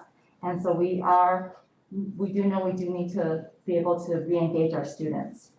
And the big question that we've been really talking about this year is how do we do that? How do we make sure that our students are feeling engaged with us and feeling that the work that we're doing is actually important and that the work that they're learning is important, which is what I'm going to be sharing later on some of the action steps that we're doing. And then, as I shared, how do we make sure learning is relevant? So how are we addressing those actions or those challenges? Well, looking at our Tier 1 supports, we are this year engaging in culturally relevant and trauma-informed professional development. We are having an outside consultant come in and help us understand that it's really a way of thinking about how we approach our teaching and how do we make sure that the students feel this buy-in and that the learning that they're doing is important. We also, all of our classrooms are going to continue to make sure that we're thinking about the language demands that the students have to produce. And so really keeping that in mind and then providing the supports that they need to be able to meet those language demands. And then of course, we know that students need to be able to talk and process. So we are having a training and we've had our EL, our English Language Arts coach, instructional coach, along with our district English Language Development coach, come to our school to do a reboot on how do we have more student discourse and have meaningful conversations in our classrooms. We also have time for our teachers to be able to meet as a professional learning community, and our instructional coaches in both math and language arts are working with those PLCs and helping them look at data and helping them plan and helping them to implement these culturally relevant pedagogies into their instruction. And then new this year, for all students, we have time in the period, in the day, for academic support, where students are able to have time to do their homework, but also if they need to retake a test, they have that time, and go to a teacher to get extra help as well. At the Tier 2 level support, we do provide interventions during our academic support time. Our EL support and our resource support happens during this time. This allows all of our students then to be able to have an elective. So that was a big shift for us that we want to make sure is that our students have something that they look forward to coming to school with, but still receiving the supports that they need. We also know that our other students, due to many different reasons, need some extra support as well. So we do have we have a math support for equitable outcomes teacher on special assignment, and a English language arts teacher as well that is on special assignment. And their job is to push in for 7th and 8th grade students during the period to work with students who are needing extra support in class for what we call just-in-time learning. And they're working with the students in small groups and helping them be able to get the concepts that they need so that they can make sure they understand the future concepts. We also have a pull-out model for our 6th grade students. We're really focusing on the students who are scoring below the 25th percentile on the NWEA reading and math. And we are using our academic support time to pull them out and focus on very specific skills that we have diagnosed based on another diagnostic test that they have taken. And then this is also something new that I really am excited about, something called case management for students identified as English language learners. This is actually modeled after our AVID Excel program, where in that program, there's a team of teachers and each teacher takes a few students under their wings and meets with them and helps them develop goals to be able to meet the reclassification criteria and also just to meet their academic goals. So taking that in mind, we have a couple of teachers who have a release period or two where they are meeting one-on-one with every single one of our English language learners, all 169 of them, and setting goals with them, co-developing those goals with the students, and doing these social emotional check-ins with them to see what do you need, what do you feel you need to be successful, and how can I help you to be successful in your classes? And so they set those goals up. And then they also help them by understanding the reclassification criteria, where they are in the reclassification criteria, and how can they make sure that they reach the expectations for the reclassification. So our case managers are extremely busy during their release periods. So those are some of the academic supports that we have been providing.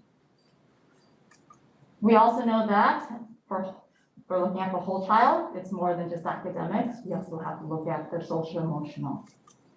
So here are some data on what we've seen based off the panorama, how our students are feeling about school and how are they feeling about their social emotional state. Some of the highlights, which I was actually surprised about, was that our students are self-reporting that they are engaged in school and the schoolwork. So that was a great plus. Our students do feel that there is someone inside of school and outside of school that they can count on. And I know that this number is going up higher because as we are getting to know our students and we're doing more community building, more and more students are sharing who their teachers they feel really comfortable with and which teachers they feel that they can count on and talk to. We have 82% of our students feel that their basic needs are being met. And this is another highlight, students have interest in doing schoolwork. That's pretty exciting that they actually want to do academics after being in a virtual setting. We do, however, have some challenges based off of this data. The biggest challenge that I saw was the report that students feel that our school is not a place where they are encouraged or can give honest conversations about race. And that was something that really, to me, hurt my heart because knowing that our site has been working for the past 7 years on trying to be more equitable and helping our staff understand how to be more equitable, it, for me, meant that we weren't translating that down to our students. And so this is the why of what we're doing, the work that we're doing, is we need to equip our students to feel that they are able to be able to talk about these issues as well. And so equipping our staff to be able to talk with students about that. So what are some of the action steps that we're doing to meet some of these challenges? So this is new this year. We do have an advisory period that meets once a week. And this has been the time where many of our teachers have said that they really enjoy getting to know the students outside of an academic frame. We've been doing restorative practice circles where students are able to share more vulnerably what's going on in their lives. And then from there, we've been able to then have some more honest conversations. And we're hoping that this is also the avenue, or we can eventually talk about some of the race issues that the students are saying they want to address in our school. And as it was shared before, we are providing professional development and coaching to our staff regarding culture responsive teaching, trauma-informed practices, and restorative practices. We are providing counseling support to students. We do have 7 health interns this year, and we have 51 students who are being served by these 7 health interns.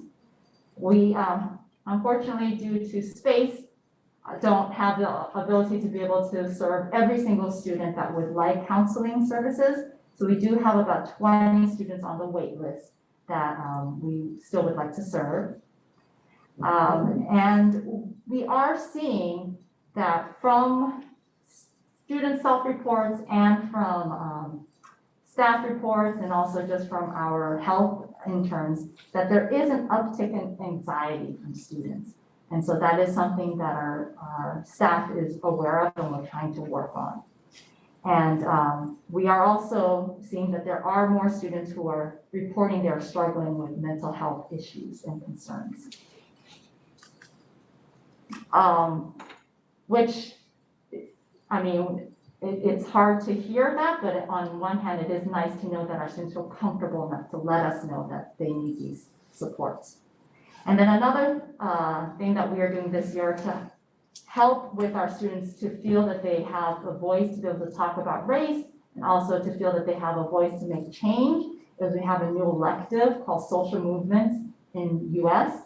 And this is where students have chosen, it's an elective, and I had a chance to talk to these students one day as I was subbing in the class, and they really shared how this was their favorite class because they felt like they could be themselves, they could talk about important issues, and they felt that they were empowered to go out and do something about it. And so that's an exciting thing to hear from students. And so those are just some of the things that we are doing to meet some of the social emotional challenges of our students. And so one of the things that I know that you like to hear is, how does this look from the student's perspective? And so I got to hear from 3 students that have been with us since 6th grade. One student started with us in ELD 2, English Language Development 2, in 6th grade.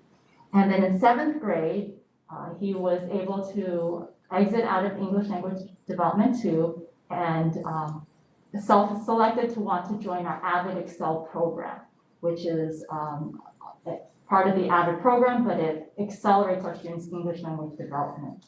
And through that process, he will hopefully be reclassifying this year as an 8th grader, which is pretty exciting, considering the student came to our country about 3 years ago. So yeah, that AVID Excel program, and this student really is pretty motivated. And we have other students as well. We have another student who also was with us in 6th grade, and the supports that they were receiving as a long-term English language learner was EL support. And in that class, they felt that they really wanted to then, in 7th grade, again, join AVID Excel as a 7th grader. And they wanted to be able to not only just accelerate in their English language development, but also in their other academics. And then this year as an 8th grade is also set to reclassify as well. So the supports that we're providing for our students is working, and I'm excited that it's working, and I'm excited that our students are feeling that connection with us, and hopefully will continue to feel that connection with us as well. And last but not least, what are the supports that we need? Well, I think this year with everything in all genres is personnel. We just don't have the people that we always need. So for example, subs, I know across the nation, subs is always an issue. And so our teachers, on top of everything that they're doing, they are supporting our students so hard, working so hard to make sure that they're meeting the needs of our students. When teachers are out, unfortunately, we don't have enough subs, and so they are having to cover other classrooms. And so that is adding to the stress that they have. So sub shortages. We also know that as a site, we also need more campus aides to help us with our supervision and just eyes to make sure students are safe. And unfortunately, we haven't been able to find any qualified people to even apply for the campus aide positions. And then just more support for our mental health needs of our students, really. And that brings me to just facilities. Our school just doesn't have the room that it needs to be able to support everything that we would like to do. So those are just some of the supports that our site needs. And that's what I have. Are there any questions? Thank you so much, Jean. If there's any members of the public who wish to comment on this presentation virtually, please use the raise hand feature now.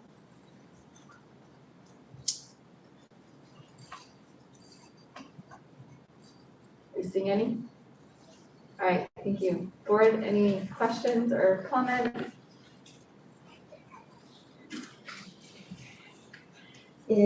How many TOSAs you have in the school? We have 2 TOSAs, so they're the Support for Equitable Outcomes TOSAs. And we have 1 full-time instructional coach for English language arts and English language development, and then 1 half-time math instructional coach. Okay, but the instructional coach, they help the teacher, the TOSAs take the kids out. The instructional coach helps the TOSAs. Oh, help the TOSAs. Okay. They do have the TOSAs in some of the planning of the academic support that they're providing. They also support our teachers in meeting with them in the professional learning communities. And our instructional coaches are also at times pulling students with different supports as well. Okay, and then, so they take mostly the kids that are under the 20% line? Right now, our TOSAs, yes, are focused on the students who are below the 25th percentile, and the students who are English language learners. And then you have also some paras helping the TOSAs, or it's just one-on-one with the TOSA teacher for the kids? So the TOSAs are mainly working in small groups with the students. We don't have any paras with these TOSAs per se. We do have paras that work with students who have IEPs. Oh, okay. Okay, and do you think you have enough TOSAs? Do you need more people to help you with the underachieving kids? I mean, what can we do with that? Yeah, you know, if you're offering more staff, I would love that. I don't know, I see that I see your numbers and I see we need to help you, but Yes. I don't know if that's the answer, like there is something better. What do you need? What can we do? Yeah, I mean, yes, we could always, yes.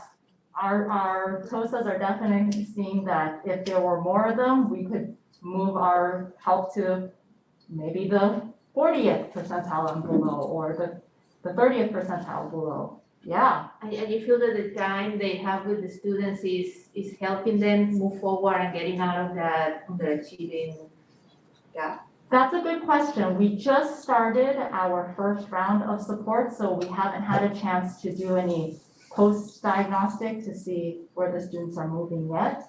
So I would have to get back to you on that piece.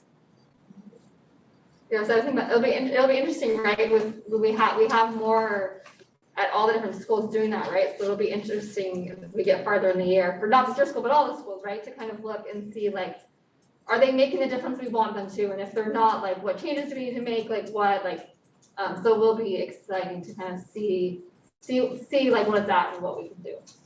Yeah, because we have, I mean, this is the biggest school in the district. Well, at least we have two, but then we have schools that have 400 students or less, and they have one. And, you know, I don't know, and maybe are these more complex problems because we do have kids that have been, somehow we haven't been able to teach them English in 8 years of school. So it's very urgent that they learn to speak and read in English before they go to high school. So. Reminder, we're having a deep dive on that. Yeah. Beginning of next year, right, about like the English language learners.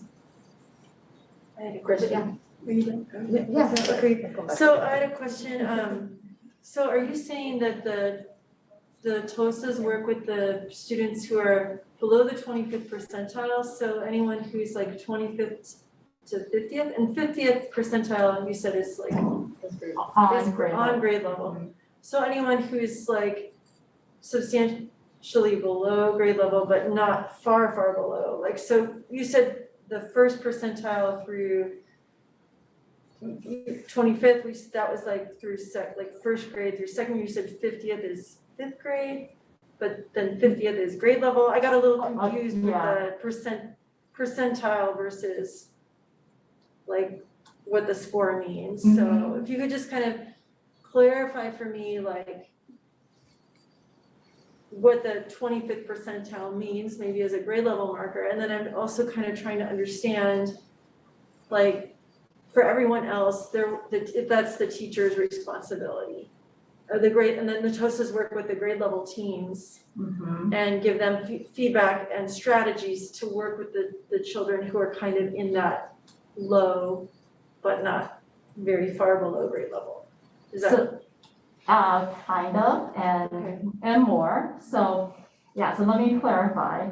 So our TOSAs are pulling students for the supports, for the pull-out supports at the 25th percentile and below. So the 25th percentile would probably be, you're right, around the 2nd, 3rd grade level and below. So those are the ones who are getting the tier 2 level intensive supports in small groups.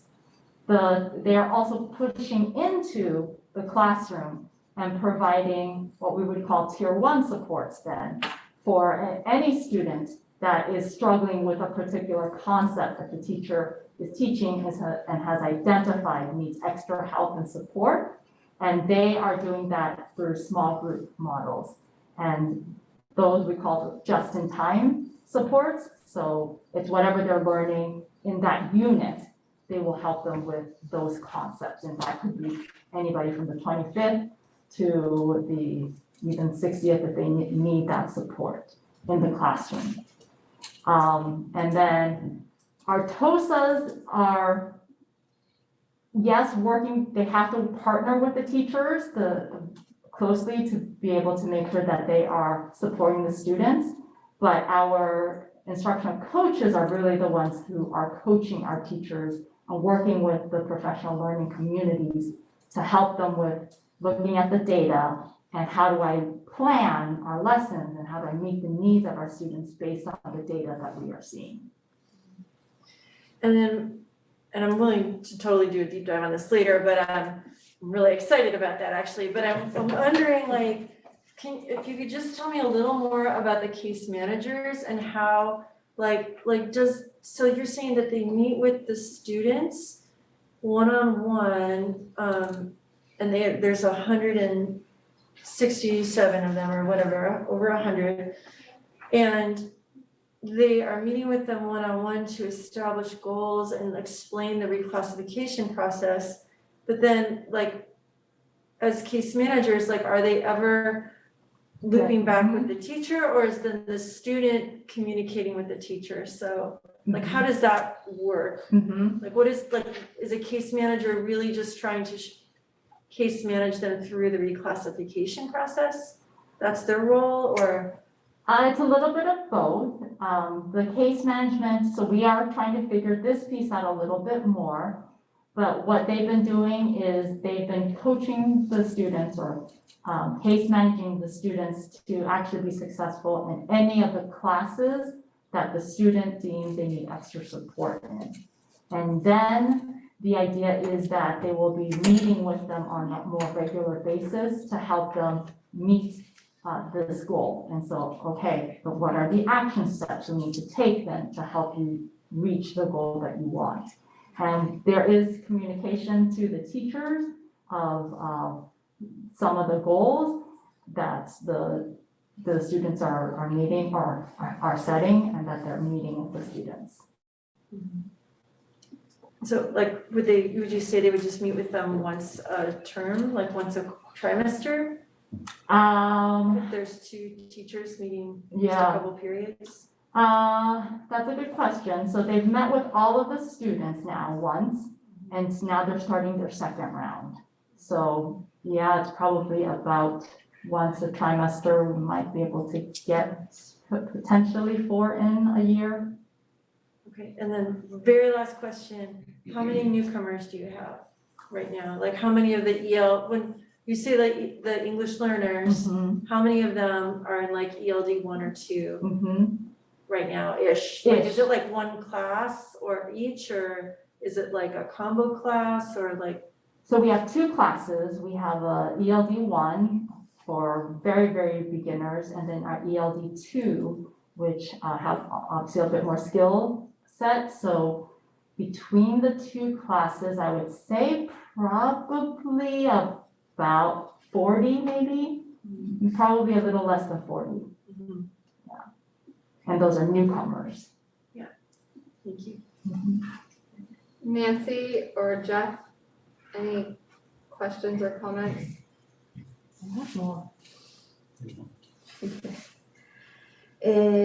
I don't know, like, well, I'm worried about the 20 kids waiting for the psychologist. I don't know how we can manage that. You say it's only the space, we have the people to help them. Well, we don't have the space necessarily, we don't have the space to meet, right? And so if we don't have the space, we haven't necessarily asked to have the people yet. Yeah, because Chuck might find somebody to come if we have the space. Gonna have Tasha answer that. That's like, Yeah, we do have some additional interns that are trying to come in for the space that we have. So I know Jay's been coordinating with our social worker to try to figure that out. And we also requested bilingual if we could get it. We don't know if we're gonna get it. But the space is definitely a challenge. The other challenge we have is the type of counseling we also need.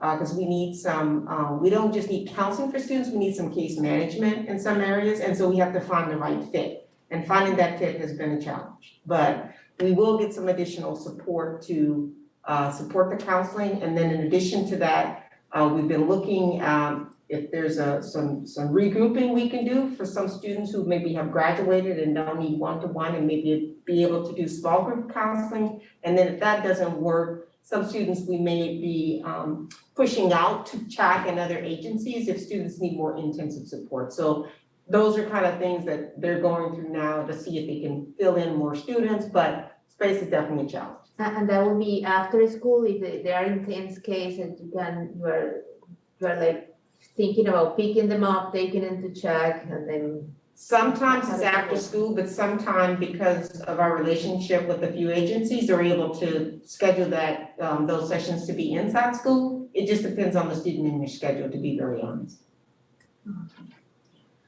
Okay, and how about the social workers, like if we have enough to like for the school and the help, like I know it's not just a social worker, but kind of helpers in the team of social.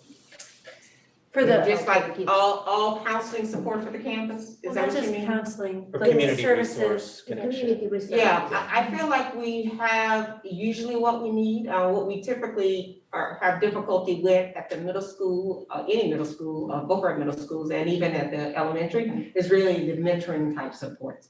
Like if it's a thing, a resource, medicine, things like that that are tangible, that are kind of 1 or 2 time deals. It's the ongoing needs that are more difficult to provide services for.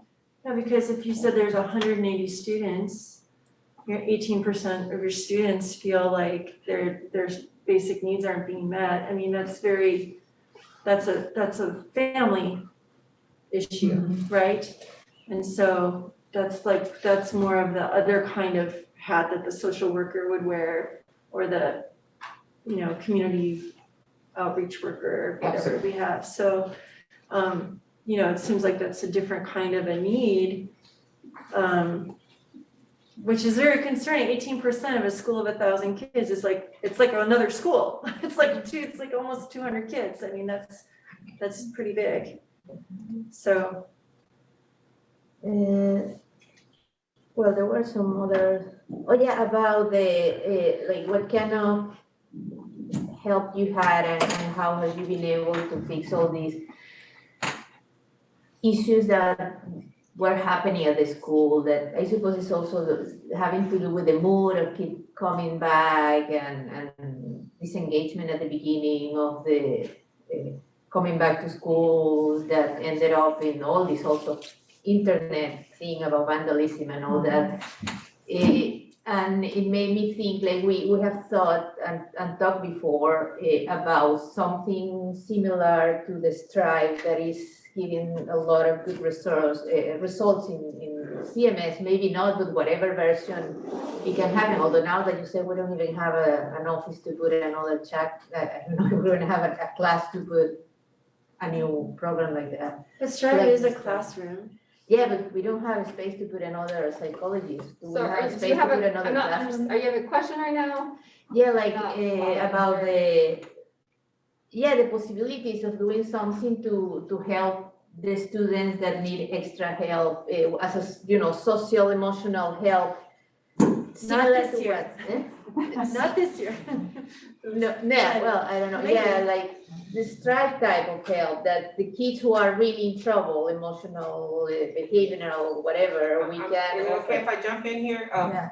We do prioritize cases, so it's not like we just have students waiting. So students who have the higher needs are always taken care of one way or another, even if we kind of triage it. So who has the highest needs, we recognize that, we may rotate through, we may do check-ins. So the need we had is that dedicated counseling support, and that's what we're trying to fill, and we're coming with solutions for that. So I would say the students who have the greatest needs are being served, and the rest we're gonna try to work through. So just so you have that context. Okay, Nancy, do you have any quick comments or thoughts before we finish up? Oh, I just appreciate the way that you all started to take in and take on the information that you got about the students. I know it's challenging because you're just in the beginning.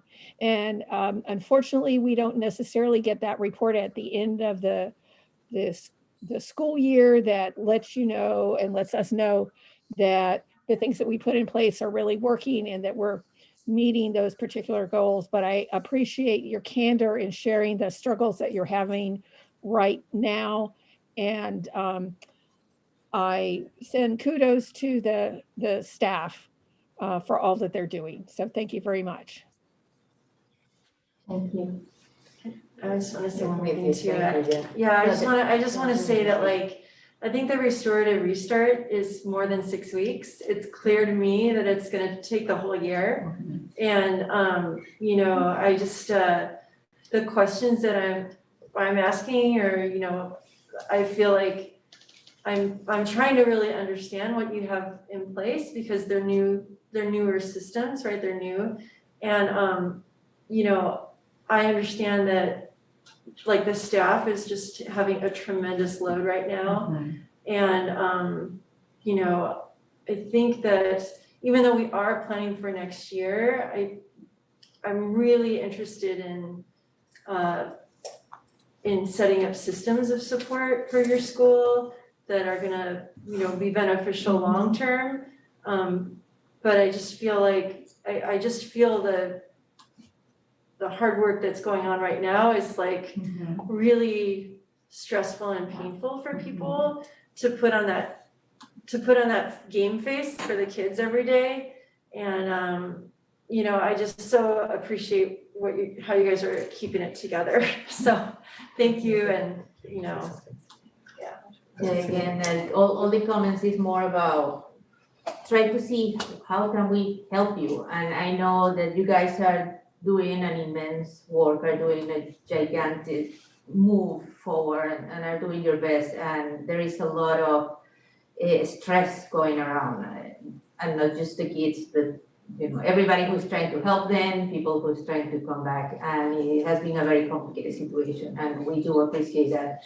And on that, in the same page, because we see the stress and the problems, we do, you know, we want to do something, and we like, what can we do? How tell us, bring ideas, I don't know. So, and bring in, you know, the data and the numbers as they are, is a call for action, is a call for do something about it. It's not just here are the numbers, it's to tell us like, you know, we're doing a lot, how can you help? And hopefully we can. Thank you.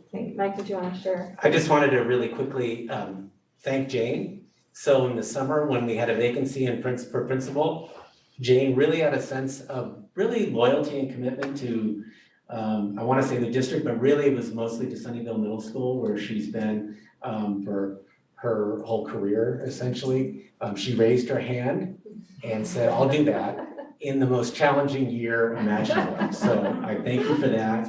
You know, I appreciate you.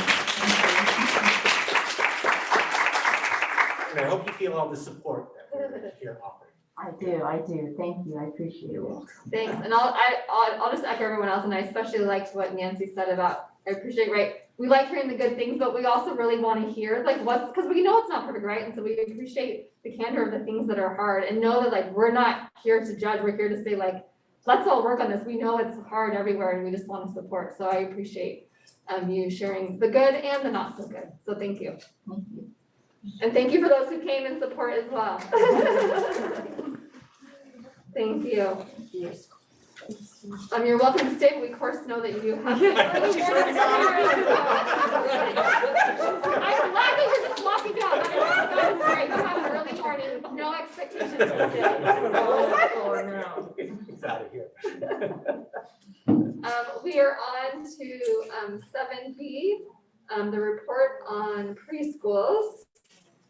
And I'm gonna turn it over to Linda. I think you got a team with you, yeah? Good evening. Tonight, Juma Kanunda, our Coordinator of Special Education, and Stacy Escobar, our Preschool Program Manager, will share information with you about what does it look like to educate 3 to 5-year-olds in distance learning and a hybrid model. You'll learn about our preschool assessment team and other portions of our preschool program, and you're going to hear the voices of our parents. We are so passionate about early childhood education, and we really thank you for the opportunity to share it tonight. Juma. Thank you, Linda.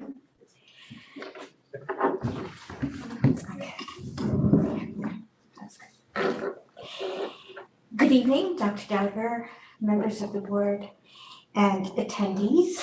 I'd like to first begin with by wishing everyone a very happy Diwali on this illuminating festival of lights. May the glow of joy, prosperity, good health, and happiness light up your days in the year ahead. Stacy Escobar and I will be your tour guides this evening, and we just invite you to travel with us for a short while to celebrate some of the sights and sounds of preschool. Our objective is always to build solid foundations so that students are ready for kindergarten with strong skills. And so our purpose is to prepare each child for success through nurturing and developmentally appropriate experiences so that each child realizes their potential for productive citizenship in a diverse society. Our incredible preschool team, they are a bunch of very dedicated and highly committed individuals. We have 29 teachers and paras serving 6 special education programs and 3 state preschool classrooms. Some of our other staff who also support preschool are our administrative assistants, Go Diane and Griselle, a few psychologists, speech and occupational therapists, and behaviorists. Not the least, of course, Stacy is there to provide the support, and I do support preschool as well. So does Linda. So we embarked on an unexpected journey in March 2020. And throughout this unexpected journey, where we pivoted from virtual to hybrid and then to in-person, it has been the continued commitment of our teachers and staff to overcome all those challenges and obstacles. Their flexibility to shift gears when required, and their everlasting investment in student success despite all of the curveballs that were thrown in their direction. This really has been the principal marker for preschool to be triumphant through the turbulence of the past year and a half. The journey of our staff, students, and families through all these 3 phases required flexibility to adapt to the constantly changing landscape, to quickly learn new technology and present lessons on a virtual platform. Then when we returned to hybrid, teaching those COVID norms like masking and social distancing to our littlest ones. And of course, the big thing was the communication and collaboration with not just within the teams, but primarily with the families. A few highlights from our staff's journey through the 3 phases. So during the virtual phase, our teachers designed lessons that were engaging because our littlest ones have developmentally, they have a short attention span. But most importantly, they prepared the lessons and they prepared student materials that were aligned to their lessons. And then they went to the student homes to deliver them so that students could have a hands-on learning experience. Our related service providers used teletherapy to serve all of the kids online. And our preschool assessment team conducted the virtual assessments. But by far, the biggest learning curve for our teachers and staff was technology. But they quickly learned how to incorporate various tech tools like Boom Cards, Seesaw, Class Dojo, Green Screen, and they created these effective and very engaging lessons for our little kids. And in collaborating with each other, they learned to share their experience and ideas and grew as a result. Our staff also assisted the families with one-on-one support so they could learn and develop their skills in order to support their children. And it was awesome because this not only promoted parent engagement, parent training, but it also helped establish a solid connection with the families. Shifting to the hybrid model, the classroom space now had to be redesigned again. And if you can see, there's socially distanced environment.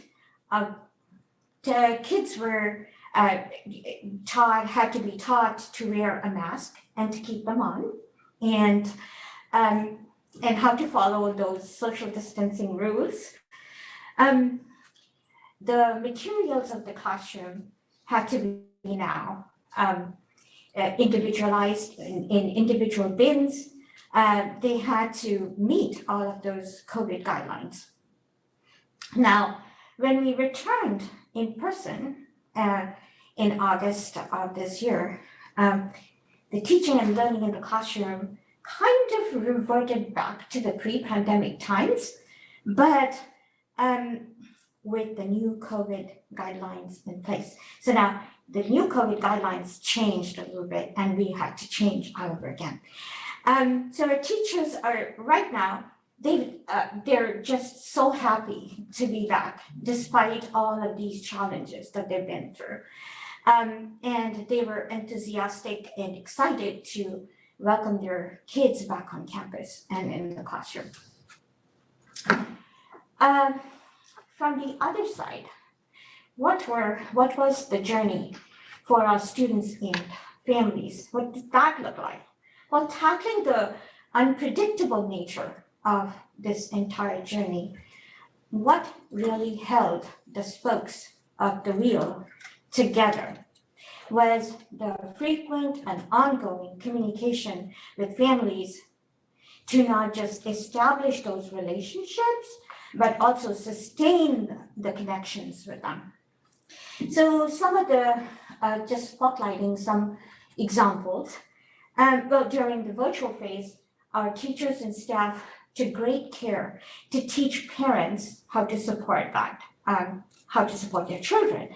And this was just so awesome because they often previewed and reviewed and modeled the lessons for the parents, and they provided the step and sequence guidance for them during the virtual sessions.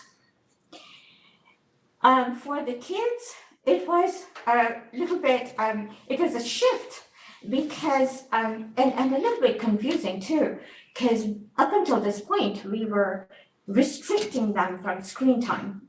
And now here we are saying, okay, go. We are encouraging them to engage and participate on screen. During the hybrid session, many of our students who returned, they actually hadn't set foot on the campus and they did not know what their classrooms were like. So getting used to that brick and mortar setting, seeing their teacher face to face, and getting used to new routines, procedures, social distancing, masking, all of that, so it was a lot for the students to take on as well. As we stepped forward in person, the protocols and routines changed yet again, just a little bit though. Students and families had to now adjust, families had to adjust to the new rules for pick up and drop off. And then getting on the roof now, how to do the screener, making sure that they pick up their child if the child is exhibiting symptoms or not feeling well. So all of those things, and the families continue to adjust to that, students adjust to that. And for our teachers and for our students actually, now they can share materials. Yay, that's something that they couldn't do a few months ago. So I will let Stacy go ahead and take you on our onward journey. And if I can jump in here, I just want to let you know, we allocated about 20 minutes for this presentation, so if you can Yes. yeah, watch the pace of it, so I appreciate that. Thank you. Thanks. So really our experiences over these three phases really highlighted the needs for us to focus on personal learning experiences for students. And we like this quote because in the words of Robert John Meehan, every child has a different learning style and pace. Each child is unique, not only capable of learning, but also capable of succeeding. And so we wanted to just share a little bit about the journey of Isabel. This isn't her real name, to ensure confidentiality, but her 2-year journey through our preschool program. She was referred to us by San Andreas Regional Center with global developmental delays, so meaning she had really areas of concern in all areas of her development. Isabel's primary language was Spanish, and her family shared that her developmental concerns started at birth. As part of our Child Find obligation, as part of our Child Find obligation, we have to assess early start students coming to us from San Andreas Regional or the County Office of Education by the time they turn 3 and find them eligible or ineligible for services. We put this picture in here just to kind of show you how we had to shift and evolve in this journey of doing virtual assessments. This is actually one of our virtual assessment kits. As we held assessments, these kits would be dropped off at a family's home prior to the assessment. And it really helped us elicit the different skills as well as see students engaging in play, which is how we do our assessments. Isabel was assessed at 32 months of age with our Sunnyvale School District team. And just to give you a little idea about her, she loved pretend play. She loved to do things independently, but she was challenged with fine motor tasks. She couldn't really string beads, stack blocks. She had a tendency to fall when she was running or kind of falling forward. She couldn't really express herself, so she used gestures. And she was noted to be very self-directed and not really initiate interactions with her peers. Her caregivers really shared that she required more prompting and repetition than her other peers. And she also had a very short attention span, and it was really difficult for her to focus on different activities. So based on the information from our assessment team, they recommended a foundational special day class for Isabel. She began attending with 3 years, right at 3 years of age. They can start on their 3rd birthday if they're found eligible. And she was placed in this small structured setting, which really provided us the opportunity to provide play-based interventions for her. And we call them to really focus on those learning to learn skills. Can she sit? Can she attend? Follow directions? So all of those precursors to learning those activities. So that's what she was really focusing on. She was also recommended for speech and occupational therapy. So then the shift to virtual learning for her. She was accessing services via Zoom from her home daycare program. So teachers were sure to provide those hands-on activities, but we noticed that her participation and engagement were decreased because there are multiple children in the home. And so providing that one-on-one support she needed during circle time and small group instruction was really difficult for her. And because of this lack of access, when we talked about coming back for hybrid learning, she was one of the first that we considered to come back just because she didn't have that adult support. So once she was back in person with that adult support, we were able to see real changes in her attending. Her communication started to improve. She was making gains in her academic and fine motor as well. And so then we started thinking, this isn't the least restrictive environment for her, and what is going to be the best placement for the fall of this year. So because of her improvements, we decided to place her in a less restrictive classroom this school year. And we really do that to ensure we have those conversations as a team to ensure we're providing them the best programming for each individual student. So this again is one of our teachers being very creative. This is a second step lesson from our social emotional curriculum. And really our teachers did everything possible to engage our students during virtual learning. So now, Isabel is attending one of our least restricted special day class programs. She's really focusing on developing independence. And this focus is really on more social communication and those pre-academic skills because she's got the learning to learn skills now. And then this is also, this is one of our classrooms where we're piloting an inclusion program this year, where they're spending part of their day in our state preschool program. So she is going in for center and small group time in the general education setting. So those things that she's been taught in that small group setting, she's having an opportunity to generalize into a larger general education setting, which is what we want. She's doing very well in this program, and we're hoping to extend her time in this general education setting, so she'll be ready for hopefully general education kindergarten next year. So Isabel's story and many others like hers prompts us to continue to lay the foundation for a systemic transformation that recognizes and honors racial, linguistic, and cultural diversity of our students, staff, and families. As Maya Angelou says, in diversity there is beauty and there is strength. So how do we support the diverse needs of our students? Well, we focus on ensuring appropriate placements, which are guided by data and are in alignment of student needs and student support. The programs are designed on a continuum and are fluid so that students can access and benefit in their least restrictive environment as they continue to develop their skills. Okay. And just looking forward, we just want to continue to make sure that we're meeting individual student needs, really building those strong connections, not only with our students, but also our staff and families, prioritizing student well-being. So we really have an emphasis on self-regulation this year, and really building in those mindful brain breaks activities for our students. And really, we want to strengthen our just preschool community and build parent connections and community connections moving forward, and providing parent training and support as needed. So again, going back to keeping in line with our district initiative of a restorative restart, just continuing to provide self-care resources for our families as well as staff.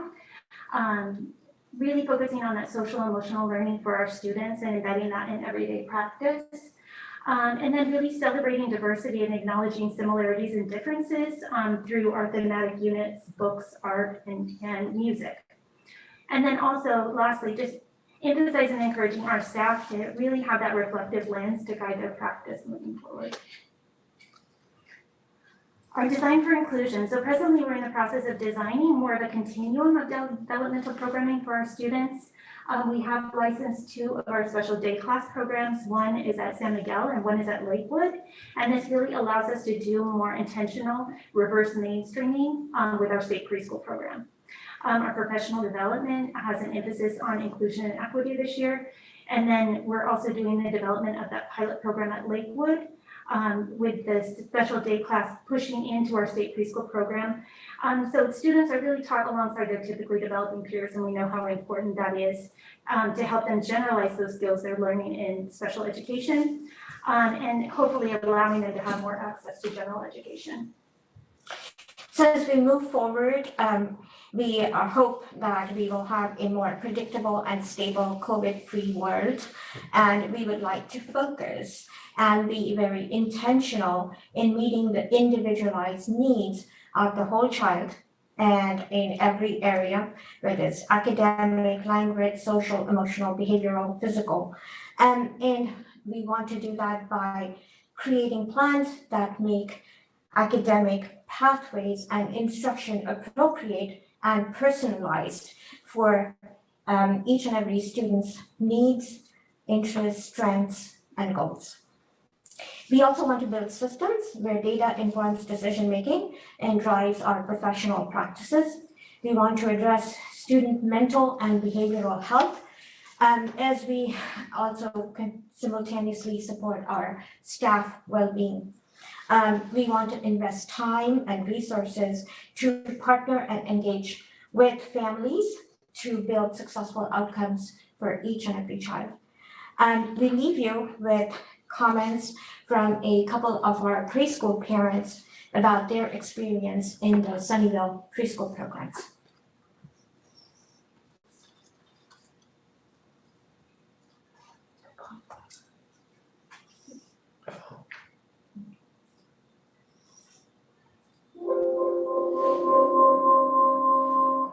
Nope, not work. Good.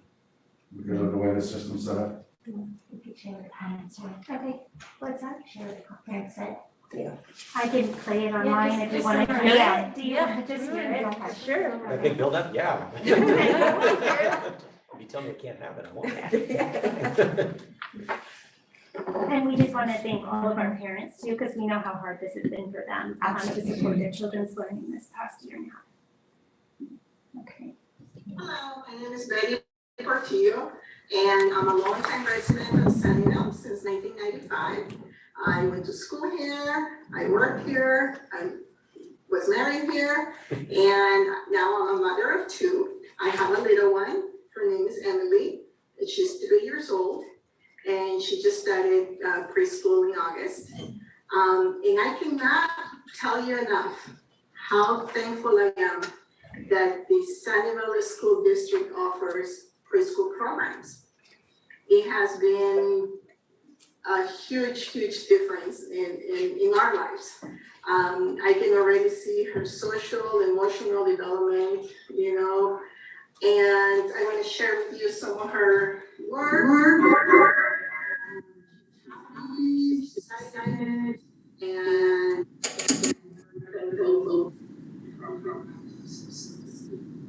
the whole process was pleasant and easy. And Griselle and everyone at the office were very helpful from the beginning, explaining what we need and all the documents and everything that we need to provide. And again, I just want to say a huge thank you to Sunnyvale preschool programs, and continue with your success. And we have one. You want to try the second one? Do you want to try it? We'll try it. Let's do it the same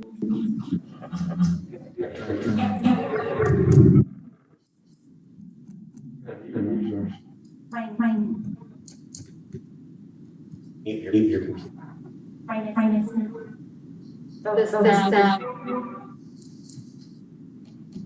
On your computer.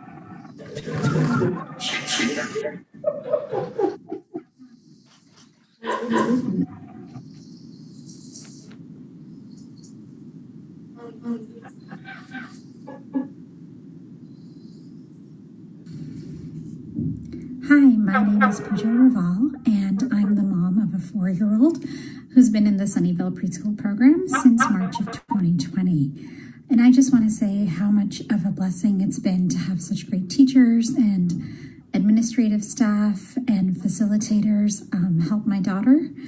It's been a year of uncertainty, and so we actually started out in a virtual program for most of last year, and then we finally opened up to an in-person program. And my daughter has been so happy to be back at school, making friends, being in a new environment, and I really appreciate how much work the teachers and staff are doing to really support her and her peers in making sure that they have the services they need to be able to succeed in school. I have been really impressed with the feedback and the enthusiasm with which the teachers have been treating the children, and have been really thankful for all the thought partnership that the teachers have given us and our family over the past year as we try to figure out what the best program and platform for my daughter will be. She loves going to school. She's so happy when she's there. And she's learned a ton over the past year, including with her speech really developing, her fine motor skills really growing, and her social skills really blossoming as well. So we're just really thankful for the program and for the support that you all give to it. Thank you.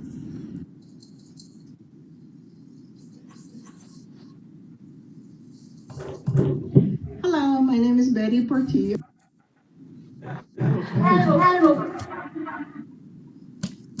just want to thank you guys for letting us take you on this journey just at preschool this evening. And do you have any questions for us? Thank you so much. If there's any members of the public who wish to comment on this item, please use the raise hand feature now.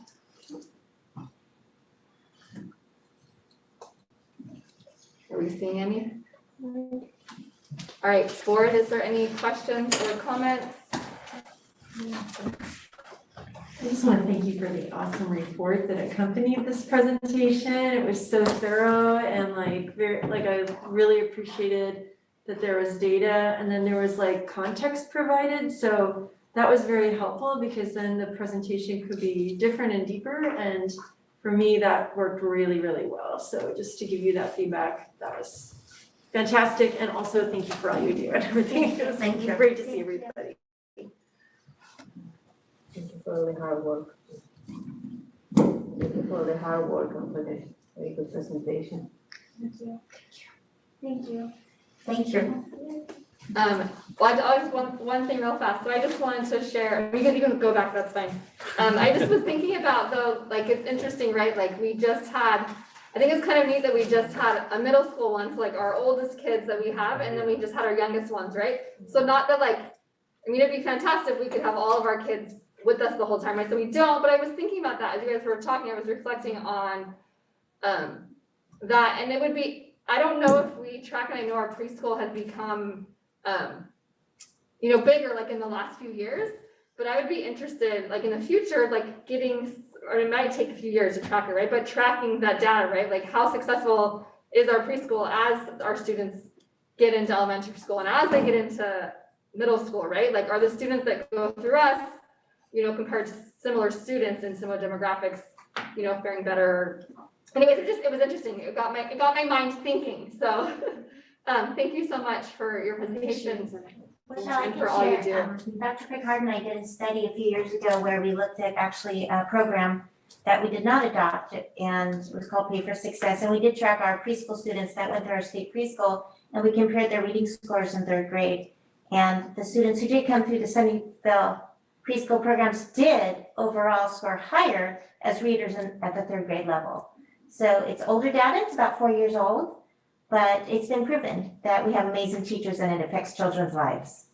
That's great. Yeah. Thanks for sharing. I like the idea.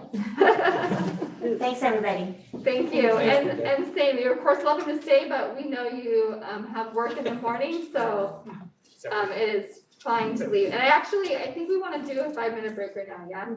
Do we have a waiting list, like how many kids, we're serving 60 something, isn't it, 67? Is, for preschool, we're 100, I just wanna know about the need and the. 140, somewhere in there. Yeah, 160, it's big. Yeah. Okay. And do we have, more people who wants to get in, or is because that's the population we have? We have more that wanna come in, and sometimes due to, income levels, some students were not able to actually welcome in. It's actually something we plan to look at in the future on how to compensate for guidelines that we have that will give us another creative way to have more students into our program. And I think there were some questions and answers in the packet about that too, yeah. Okay, let's do a 5-minute break and let's come back at 9 and we. And by the way, that number is 178. Good, thank you. Oh, what did I say? Did I say 9? Sorry, we're coming back at 8:50 in 5 minutes. And we'll be on our review and discussion item.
that you in grade school. Okay, well, yeah. It works great. All right, Nancy, are you there? She said she's gonna turn her camera off. Yeah. Find So she left me back. I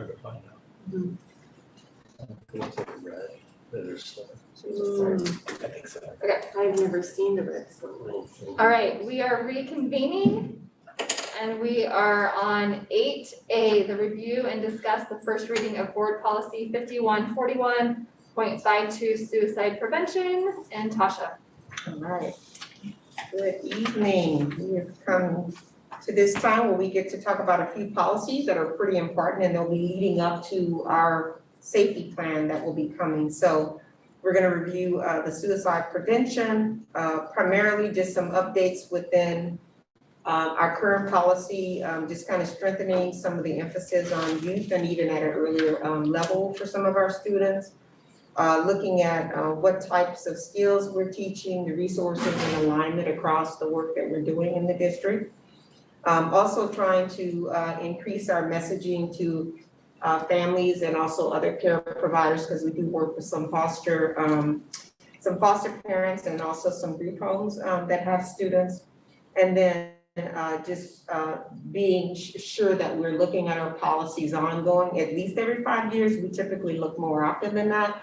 But this new policy is ensuring that we actually, at the very minimum, are looking at a policy at least within the 5 years.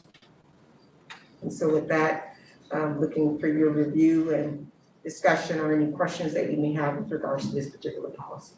Thank you. If there's any members of the public who wish to speak on this item, please use the raise hand feature now.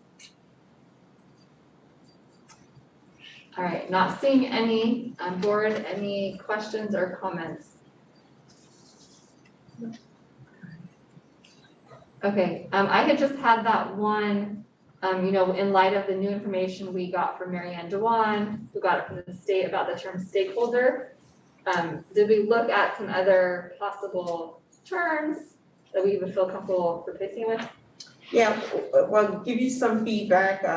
Did meet with psychologists in particular and social workers about the term, and then also mentioned it in equity meeting I had this week. So we looked at community, family, but the reason it's more, the word more could be community, but really is emphasizing like our family, as students or staff as well. So we looked at some other things, they didn't seem to flow so well, but community was one that did resonate, but, that could be another consideration. And definitely would like to know more about that stakeholder as well. Because we looked through some things and I've looked through some things since you all asked that question, but would love to hear a little bit more about not using stakeholder as well.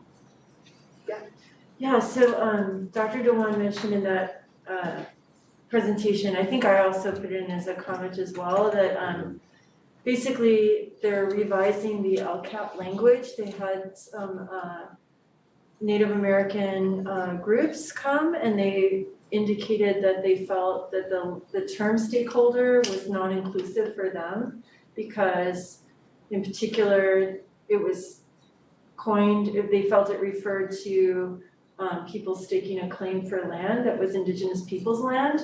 And so I think last week the California Board of Education decided that, or Department of Education decided that they would, for this year only, have a placeholder, instead of the word stakeholder, that they would put education partners for their language for the LCAP. And then they would have another committee and they would decide another name, but that it was specifically, so just like Michelle was saying, like as we see that language in front of us, like now we're all like, oh, okay, we really, that's probably one we should just be very careful of. And if we want to use the same term or validate that term, that would be fine, or if you have another suggestion to look at, and I'm okay with What's it. the temporary LCAP phrase again? They said education partners. Education partners. But And we also talked about just kind of naming it out like we do in many things, you know, including our community, our family, and our students and our staff, just kind of naming it out. That was the other approach, yeah, because it makes it just clear, because anyway, those are the other things we talked about. So we could just name it out each time. I didn't like pay attention, like naming it out every time. Is there a lot of times it's said in this specific one? Or was it just one time? Well, in this particular description, but it is referenced, but you could also say school, community, or school, and just, you know, there's different ways to do that. But we just don't want to leave anyone out. You know, by, you know, changing that, so that kind of. Because you could say, I mean, you could say something like education partners such as or including but not limited to our community, blah, blah, blah. And then you've said whatever it is, or whatever you want to use, you know, our community including whatever. But I like the idea of if, as long as we're going forward, like why put that in now? I mean, obviously they're gonna change it in a year anyway, probably, so. That's the tricky thing is like, but the rest of the three of you, So any there's quick community input? engagement at this time? I'm really fine with whatever you like, you guys want to do. Okay. Not stakeholder, unless someone else So has a different community opinion. partners. Yeah. Well, Or name the them. I think the you don't want to do team, community partners, so I think education partners works, Oh, but community education. partners, I think you then think of like the official organizations who partner with us. I was just about to say, and the team did say not using partners, because we say that, just what you said, Michelle, that we don't want it to be just with people that we have partnerships with, and people may believe that. Yeah, So we wanted to just not put the partner part on the end of it. So if we just say Nice. community, or our community, or, you know, community engagement, because that would extend our partners, that would, yeah, you know, other community members that we're working with. It wouldn't, because it may be this year and something else the next year, and Yeah. that was the feedback I was so also. is everyone good with one of those community related ones that they just decide works best? Yeah. Is that good for everybody, and it can go on consent? Nancy, is that good for you? Yes. I agree in the dialogue, and I brought it up as well. And while it also could be referenced not only with indigenous peoples, but other people of color who've had land appropriated from them by the government or other people that from different times as well. And it always made me feel uncomfortable, but I didn't know why, and that just kind of codified it for me of the why. So Yeah.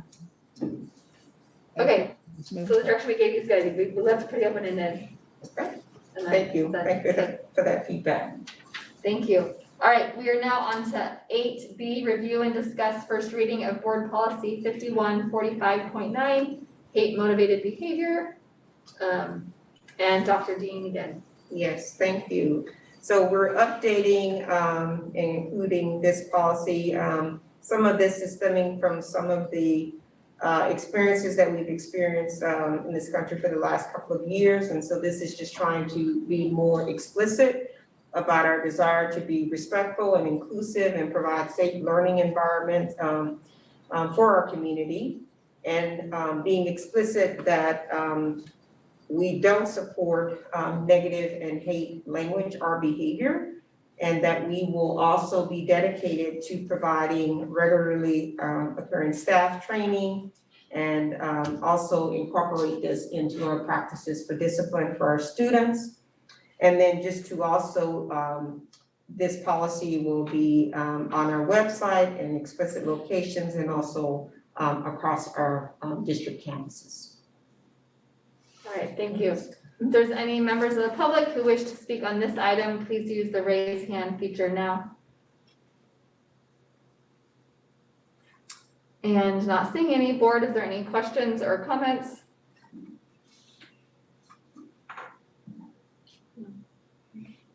That's great. All right, so we're good at putting on consent? Okay. Thank you. Thank you. We are now on to review and action, 9A, approval of the equity statement and the continued equity planning. We're going Tasha and then Christina, or straight to Christina. Christina's wandering, we don't know. She's going backwards. Oh, yeah.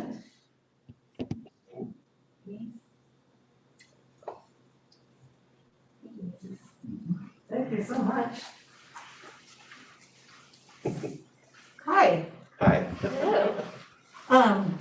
I know that most of this will be discussion amongst the board, but to reflect the earlier conversation around the term stakeholders, we understand that Indigenous populations have been previously referred to as rights holders or title holders. And that being said, we made the change into a proposed equity statement that says district community members as opposed to stakeholders. So I just want to bring that forth and have a visual.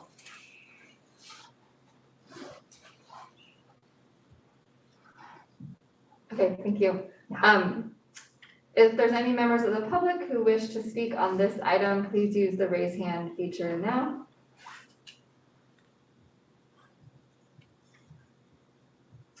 And not seeing any, board, is there a motion? And then we can discuss. I move to approve the equity statement and, yeah. Is that right? And the continued. And the continued equity planning in the district. Thank you. You may wish to say as amended. As amended. Yeah, I was just thinking it doesn't say that in the agenda. Yes. There's a second? I'll second. All right, thank you. Board, is there questions or comments? I have a comment.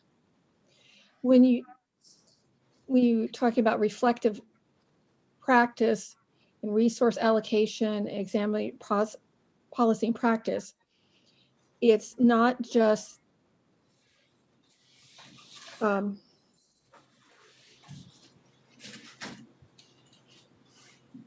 I'm just trying to deal with district community members because it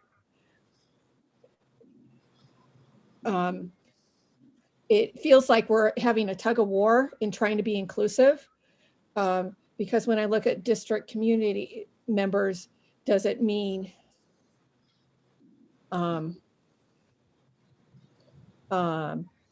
only the school people, or when we're talking about evaluation of resource allocations and policy and practice, that also involves the broader community as well? So you're thinking maybe, Nancy, are you thinking maybe just saying community members instead of? Right, I think community members is more inclusive and offers some clarity.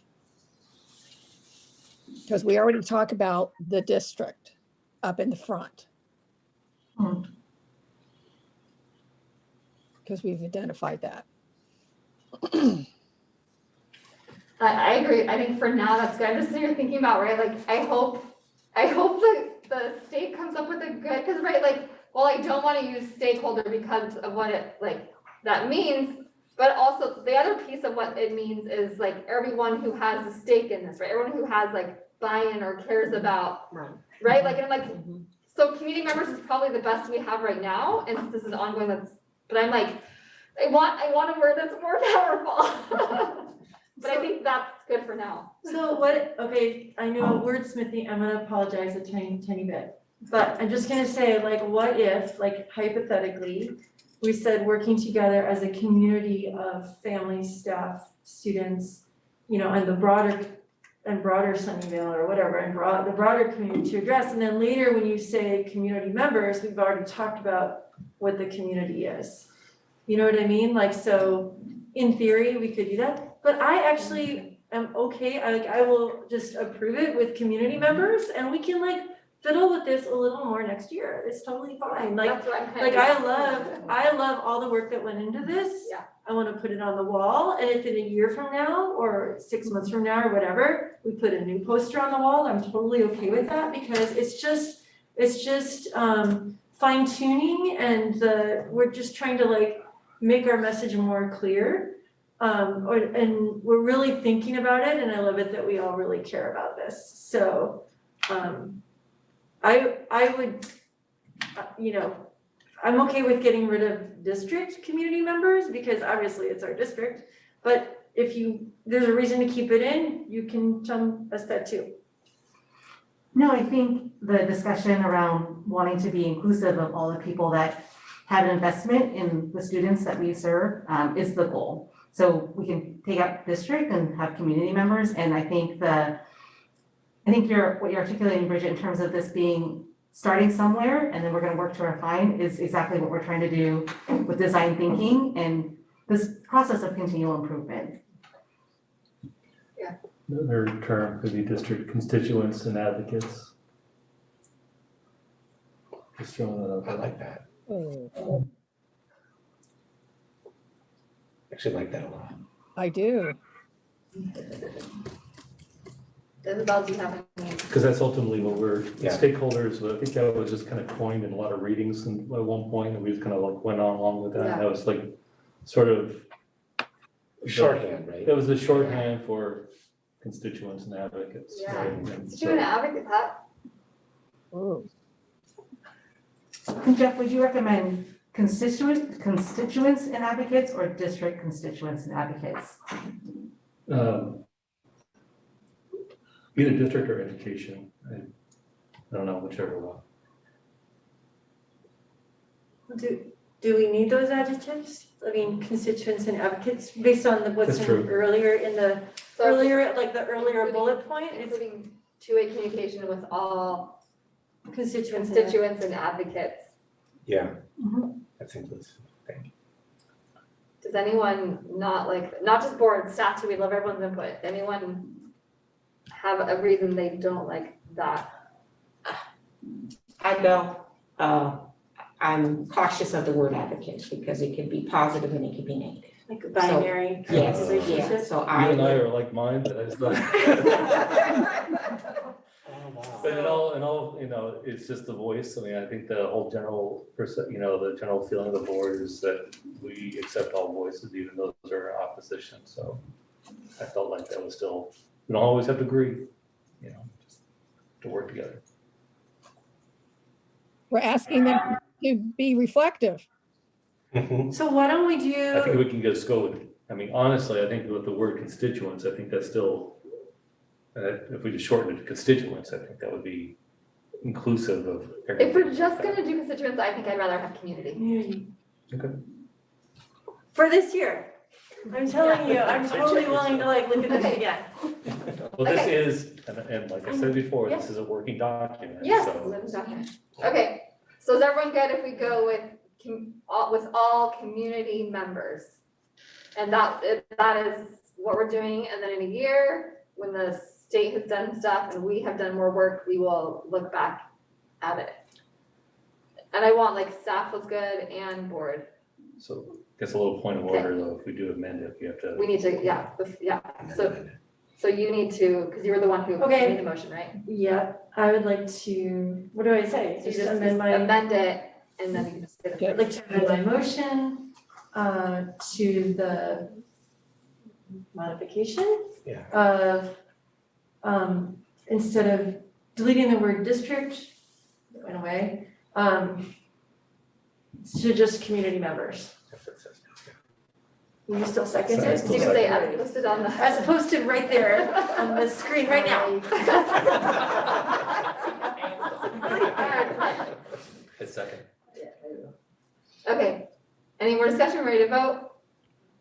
All those in favor, please say aye. Aye. But there's a little bit more in the memo. If we vote on this, then we can't talk about anything else. Right? What do you mean? Did you want to talk about more on this? Not on the equity statement, but in the planning, yes. If we move and we vote on it now, then we have to move on to the next order. Okay, so you're not ready to vote is what you're saying. What I'm saying is, Then there- share, there's an additional we wanna share. discussion that needs to take place, and then we can vote on it. Not about the equity statement, but there's more about the planning and all of those things. Okay, so is there something you wanted to share? A comment or a question? Oh, yeah, I really like the idea that we're going to be engaged in additional planning about the process, and having a special study session to work through this and codify how we're doing the equity development in from a policy perspective, because that was also included in the report.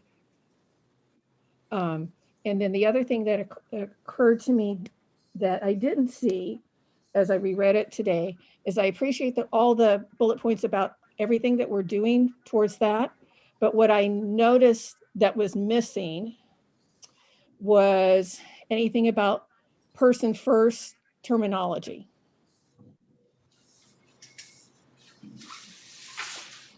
So while I don't want to add to your list, it makes me wonder where our policy on person first terminology fits into all of this. So I'm not fully, So in the report, we look at our policy. so they talked about things that they're going to be working on this year. So what I'm hearing is that you're working on my name, my identity, all of these other things, but we're not addressing person first terminology this year. So you'd like to add that bullet is what you're saying? I'd like that to be in the context. So if I don't see it, are you still doing it is what I'm So asking. you're checking with staff to ask about that? Correct. If I'm understanding you correctly, Nancy, are we still practicing that as a school district? Is that the question?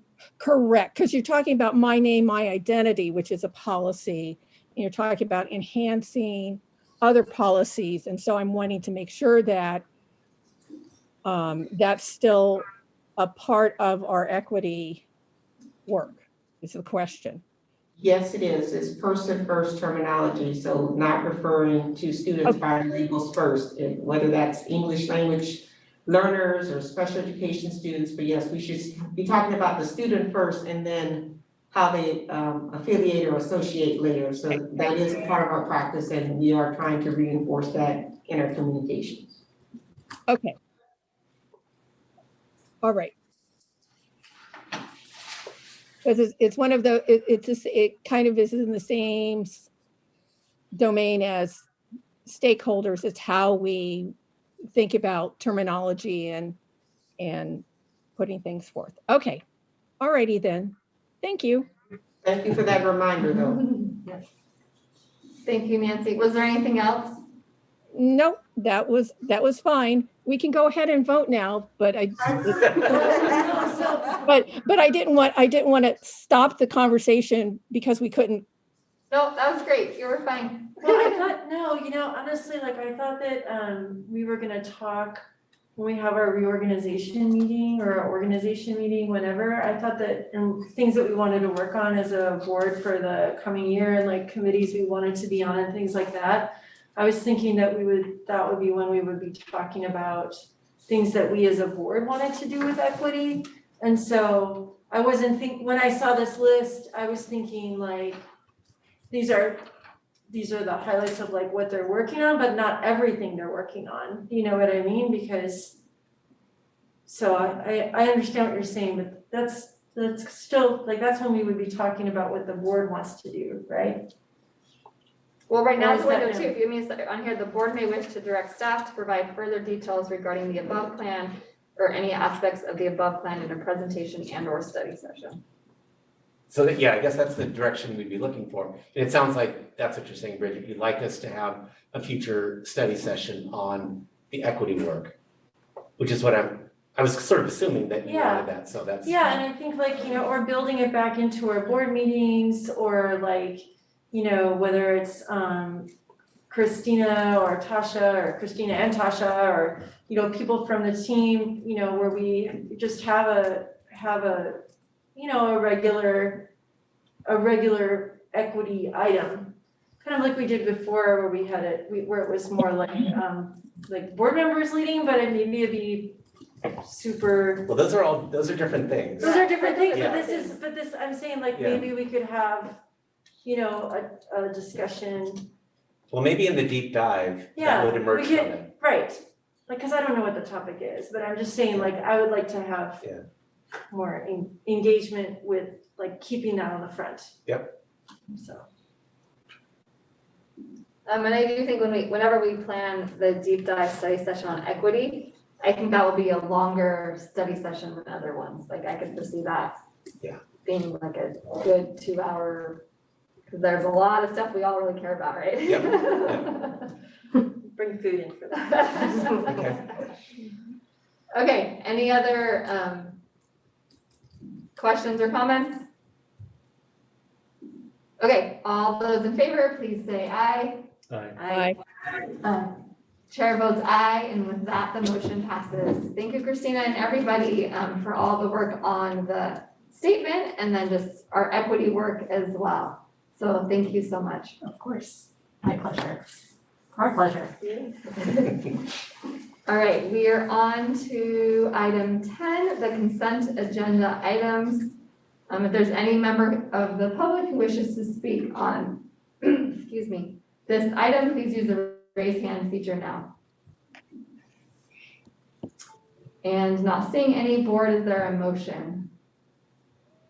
I move approval for the consent agenda. I'll second. Board, is there any questions or comments? All those in favor, please say aye. Aye. Aye. Chair votes aye, and with that, the motion passes. Sorry, my screen just. We are now on to item 11, the information agenda. And just to make people aware, there's the administrative regulation 5141.52 on suicide prevention and the administrative regulation 5141.4 child abuse prevention and reporting. And our next meeting is Thursday, November 18th at 7 p.m. Before I adjourn, board, this is the time if there are future agenda items that you wanted to bring up before we adjourn. I think it's on our list, but I think it would be really great to I don't know if it would be part of like a master planning thing or like a long-term development plan, but it would be really great to see the connection between our kids and the high school. I would love to get that back on the burner for maybe if we're doing longer term planning for spring or early next year, where we could come back and have a joint meeting with the high school teams or something, and we could talk about, understand better about how our kids are doing there and if there's adjustments we need for us. And then TK and early childhood education is gonna be really huge, and maybe we would need a study session on that. We need more info, more details before we do Right, that. I don't know if that's this year or next year. I don't know when we're expected to know. Kind of the early childhood. What's coming at us with the new requirements. School year, isn't it? Is it next? Next year, It starts. Yeah. It's like preschool, TKK, what's the relationship between the three and how can we integrate them? and what's coming at us with the new requirements? Just getting up to speed on all Well, this stuff. the community and the community engagement part about childcare in general in our community. Yeah. There's actually a grant that they haven't given us yet the parameters for, that we will have to bring to you. But once they give us the parameters, that will be a vehicle for about implementation of TK. Okay, that's So great. that should be coming soon. Okay. Yeah. Just one comment to the first agenda item. I think I brought it up a while ago, so I'm very much on board with that idea. But I would say I would want like what staff thinks is the best timing, because there's so much going on this year. So if they think we should wait a year, I would support like whatever staff thinks of when we should do that. Even though I do agree that it's an important thing I want to get to when we can. I would want staff to lead us on when they think is the best. Yeah, but it's supposed to be ready for next school year, for August 2022? Oh, Michelle's talking about. I the went high back to school the one. high school thing, not the Oh, early there's childhood. high school, okay. I think that early child thing will be coming to us. Okay, are we ready to adjourn? All right, I adjourn this meeting at 9:21. Thank you, everybody. Thank you. Have a good night.